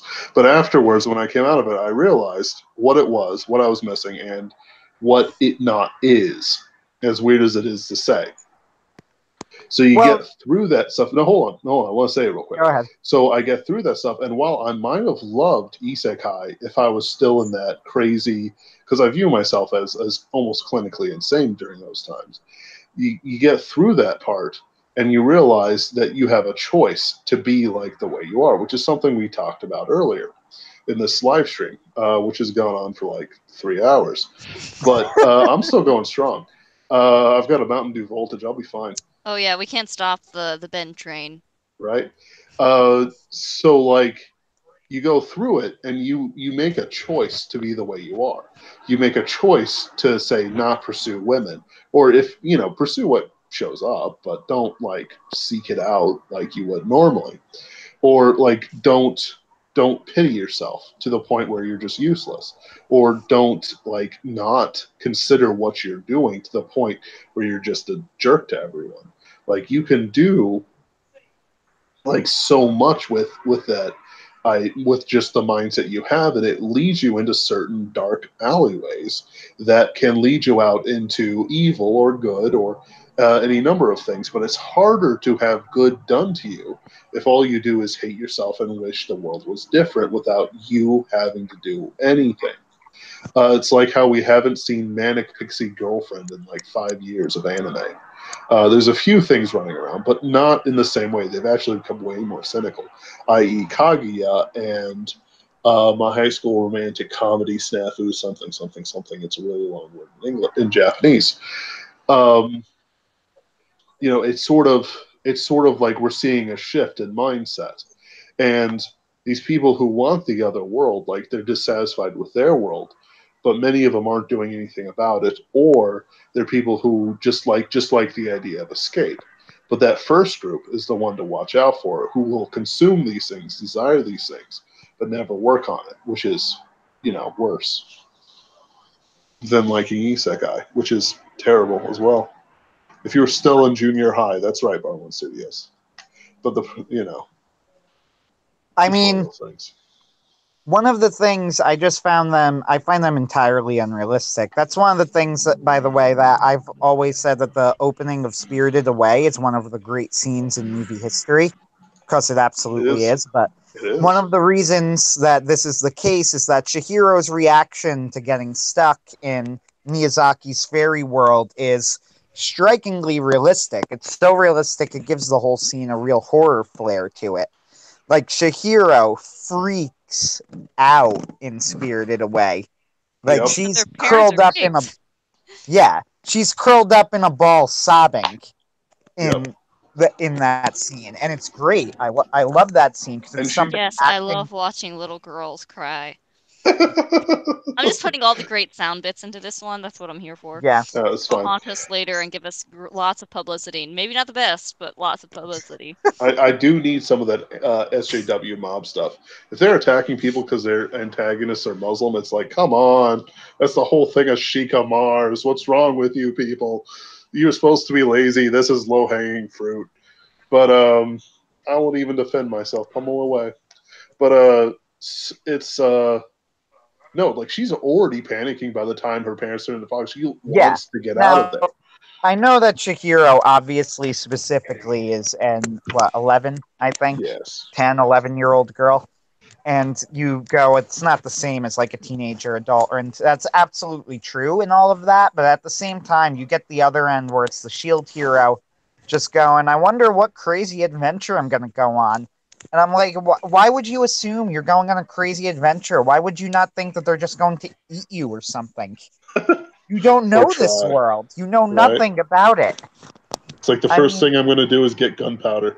All right, you guys.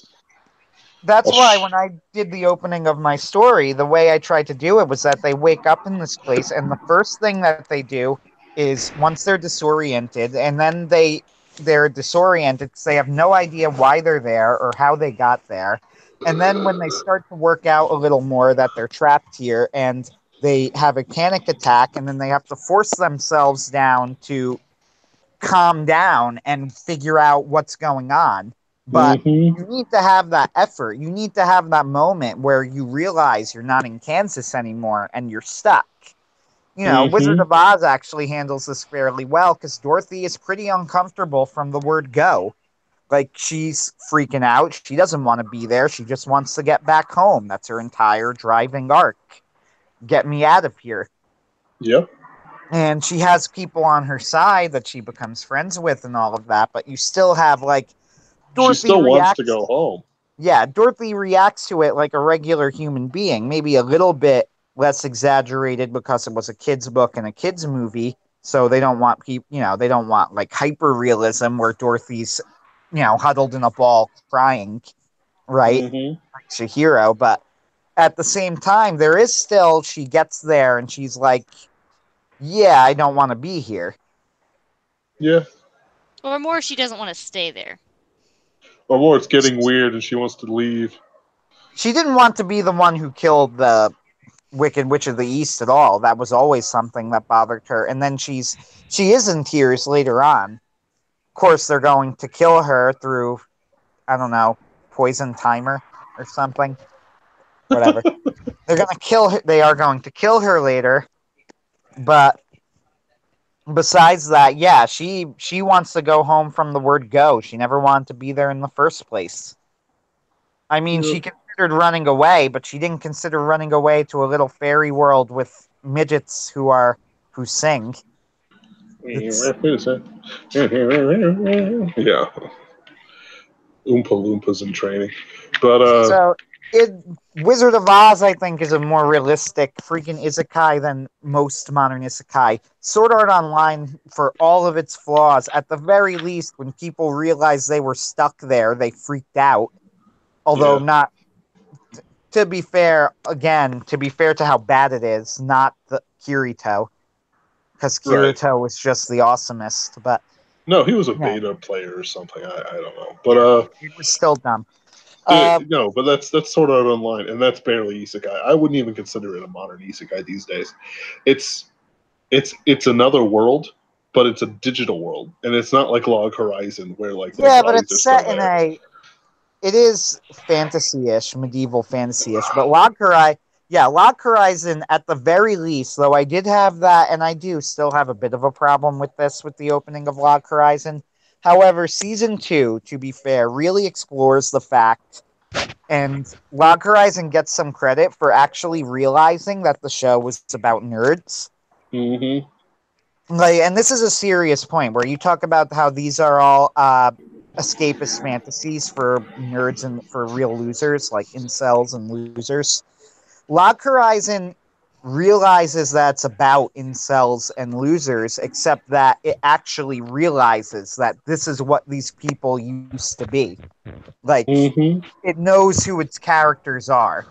This isn't a fantasy of what a loser or a nerd would be. Like, these are actually those people, but in this world. So, like a lot of things, like with like if I got stuck in another world, like my first thought isn't going to be, oh no, woe is me. My first thought is going to be, am I still saved? Yes. And then my second thought is going to be, I hope my family's okay without me. And my third thought is going to be, I would need to get back to my family. Like, I would be panicking for that reason. Like, I have an actual life here. Well, like I do too, but it's not one of those things I'm really worried about. Like it's like I guess this goes back to what we talked about earlier. I find relaxing on the sort of like God will take care of things way easier than most people I've met, and I had to fight to get there. But it's like it's one of those things. If I like with misfortune, like when I lost 2 jobs, like in February. My reaction wasn't, well, then.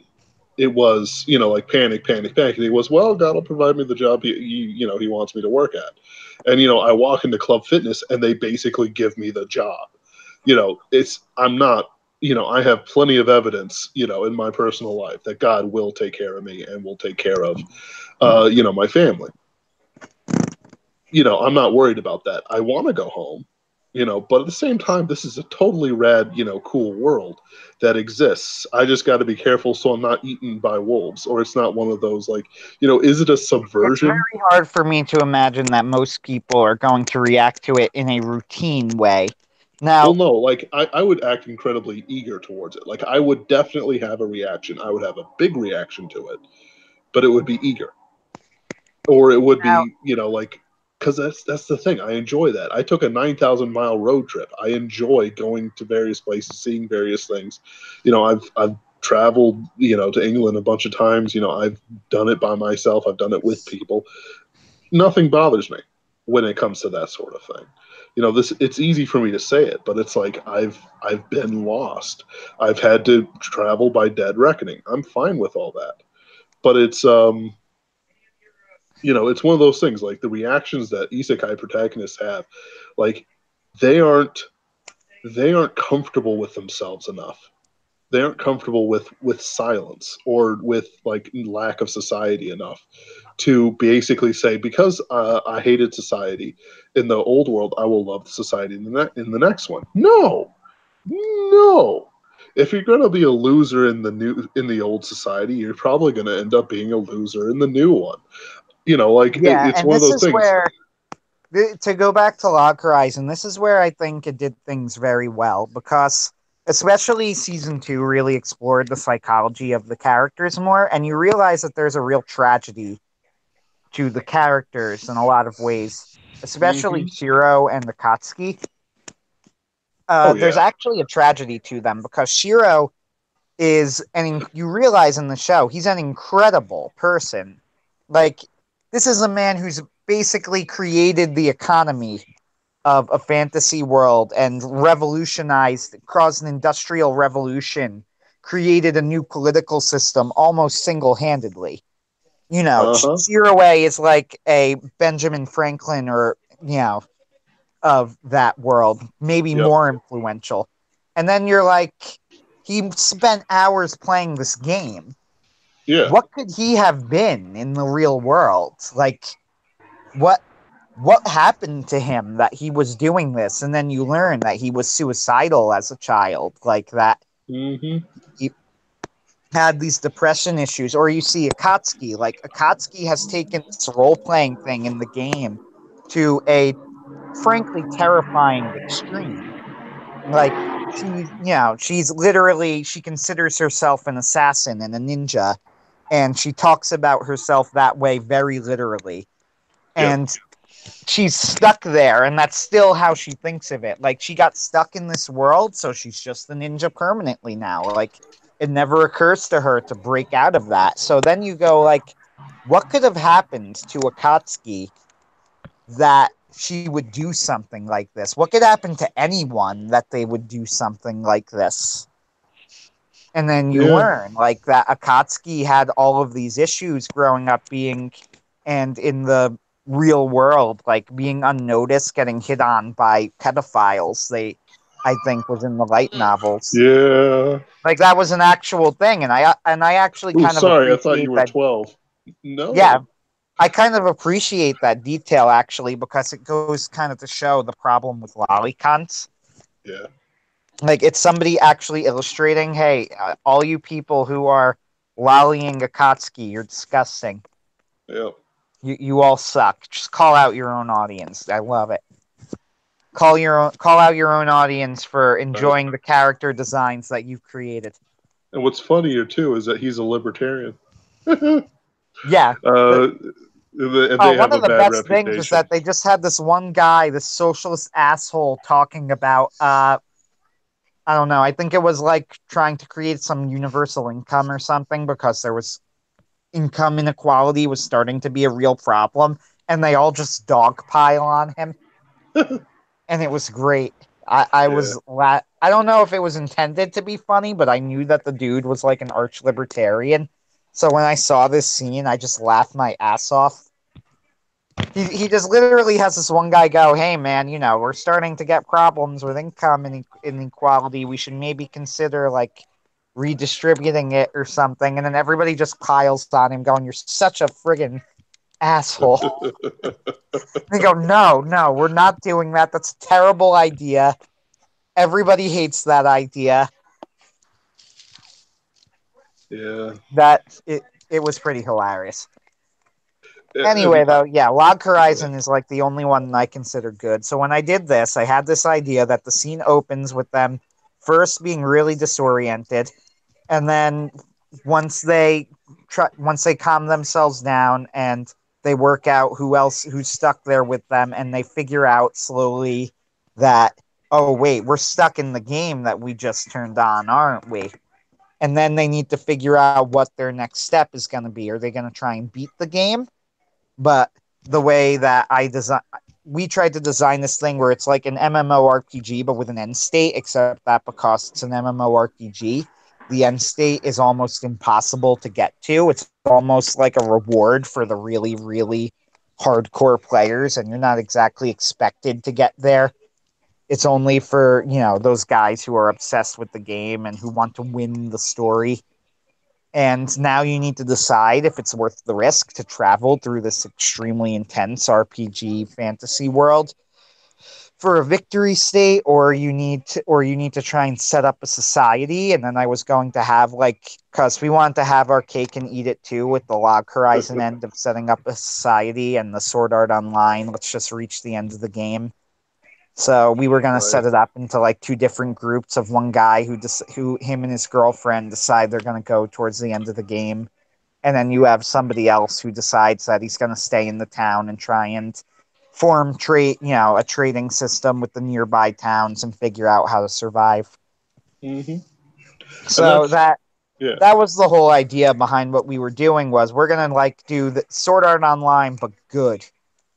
And then Log Horizon was so good that I said, screw it, I'm stealing them.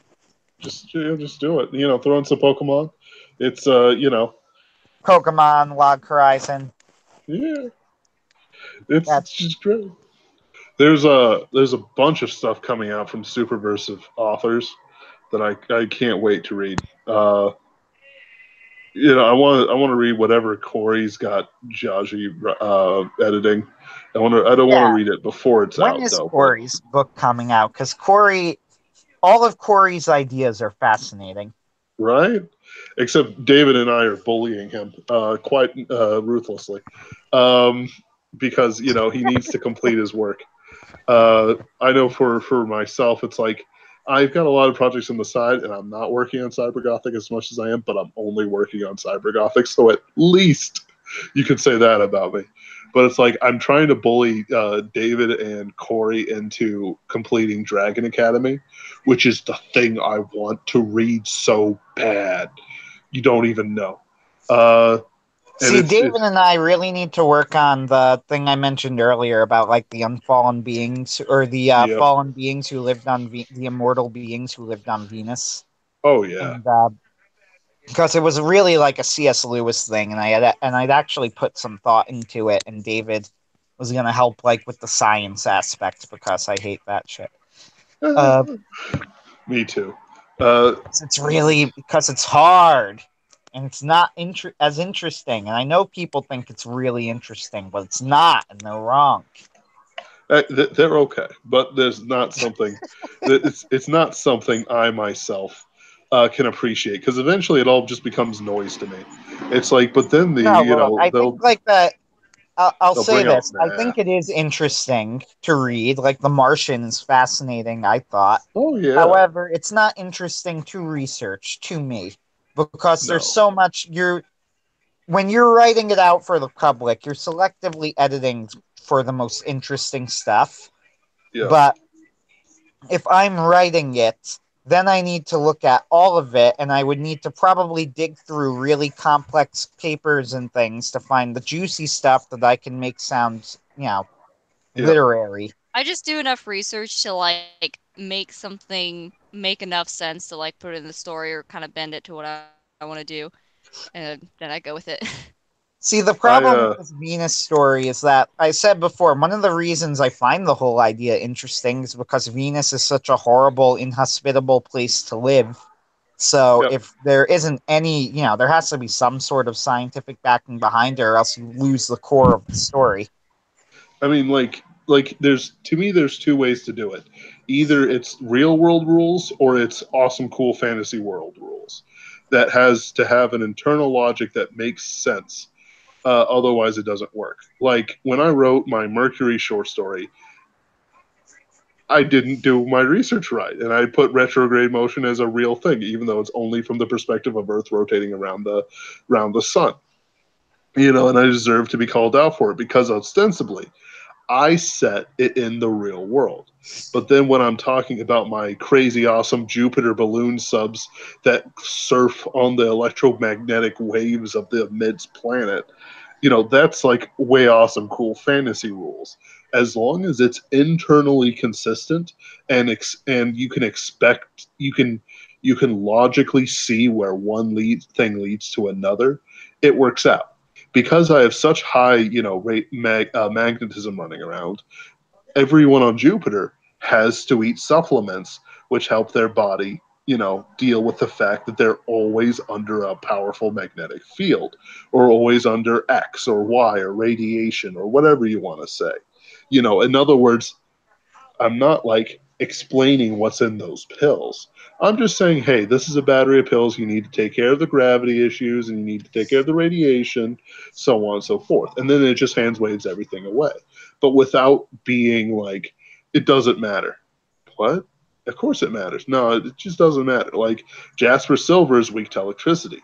When he hits the electromagnetism of Jupiter, it's going to send him for a loop for a bit. He's literally a bunch of nanotechnology. Of course, running him through an immense magnetic battery field, is going to mess with the kid.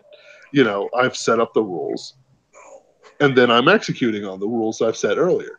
Now, eventually, he'll figure out how to deal with it, but it's a great way to like limit the dude's power, where previously he's been just walking in space without a spacesuit and freaking everyone out. I actually have a scene where some enemies are attacking a shuttle full of people, and Jasper's like, I'm just going to walk out and deal with them. And the enemies like freak out because it's like, oh no, it's Jasper Silver. He's the only man capable of walking out without a spacesuit.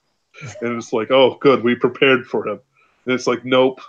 You prepared for the Jasper of like a year ago. This one knows how to deal with electricity and fire these days. Because characters grow and evolve, and the science grows and evolve, and you can build on whatever you built beforehand to create something more and more awesome, provided, of course, you set the rules first. Which is why I have a mad scientist redirecting gravity and the other one weaponizing a rainbow. Okay. I actually genuinely hate to cut this off, but it is 12:44 right now. I've been waiting for a chance to break it, to at least be like, hey, yeah, it's been like 2 hours, and it's 3 and 50. I genuinely hate to cut this off, and maybe if it were in, I don't know, the evening when we have more time, then I would have just kept going for the rest of the day, but it is now 12:44. I would be impressed by anyone that listened to like a 5-hour live stream. Like, I'm gonna put this on Castalia House. Okay, what we should do is like, what? Oh wow, apparently. Okay, anyway, but no, what we should do is like have little time skips, like in the description of something of like, here's where we're talking about this and this and this, so people can like actually have an idea. Well, this is gonna go on Castalia House on Tuesday. I'll tell you all that. Oh really? Beautiful. Oh, okay then. Thanks. For Castalia Tuesday, the link to this live stream is going on there. Beautiful. That's going to be interesting. I did not know that. I had to keep reminding myself we were live streaming and not just like chatting. Yeah. I don't have. It's not like I have Discord sometime. Following here. It's. I don't think we need to worry. I don't worry about it. I just figure eventually it'll. Granted, I'm really not worried anyway. I wouldn't say anything here that I wouldn't want people to hear. Yeah, so, if they want to make something bad, they can just take little clips out of context, like they always do. They could do that. They could do that anyway, though. I've written enough stuff now that they could pull stuff out of context. One day, if I end up being important enough that they want to take stuff I say out of context, then mazel tov. Please take my stuff out of context. It's basically all I live for. I do want to thank the 3 people. One of them was me, who is, listening one of to them's this. Me too. I think it's just Anthony, do you us have a song? listening to ourselves. No, I'm pretty sure Bradford Walker's still in here or something. I don't know, but A true yeah, champion. thank you guys for joining us this long. It's a long slog. We covered just about everything. And if I there's had any, a very entertaining time. I need to do this We more had often, but not we too had a often. lot of things to talk about. A lot of different, Yes. very Oh, yeah. varied things. And Life. oh yeah, and a lot of us are moving on into new sections of life. I think all three of us are. April, then me, and then maybe, hopefully, please, Anthony. Depending on how you want to view it. And it's Yeah, I like, feel like that should have been insulting, but no, you're right. Yes. yeah, Just the way you worded that, and maybe, please, Anthony, my God. Just get him out of there. No, I meant getting the job that you're going for, man. I appreciate it. I know what you meant. Just sounded that way. that way. I do that a lot, but I need to be careful sometimes. I know what you meant, though. Yeah. So thank you. But it's moving on. New stuff. I'm gonna flip my schedule 12 hours. All good stuff, though. All good stuff. If you're not changing or growing or moving on, you're basically dead in the water, and you need to change that and do something that you can be proud of, or something that at least. That's the whole live stream theme is get good. Yeah, get good. Get on my level. But have whatever you want to do, get good. Yeah, but have something that you want to get good at, and playing single player video games don't count. Sorry, but co-op. Co-op. Oh yeah. Army of Two? No, I'm kidding. I'm absolutely kidding. That was a terrible series. Okay, we're having a Midwestern goodbye. We need to wrap this up. All right. So, I'd like to thank you all for coming here.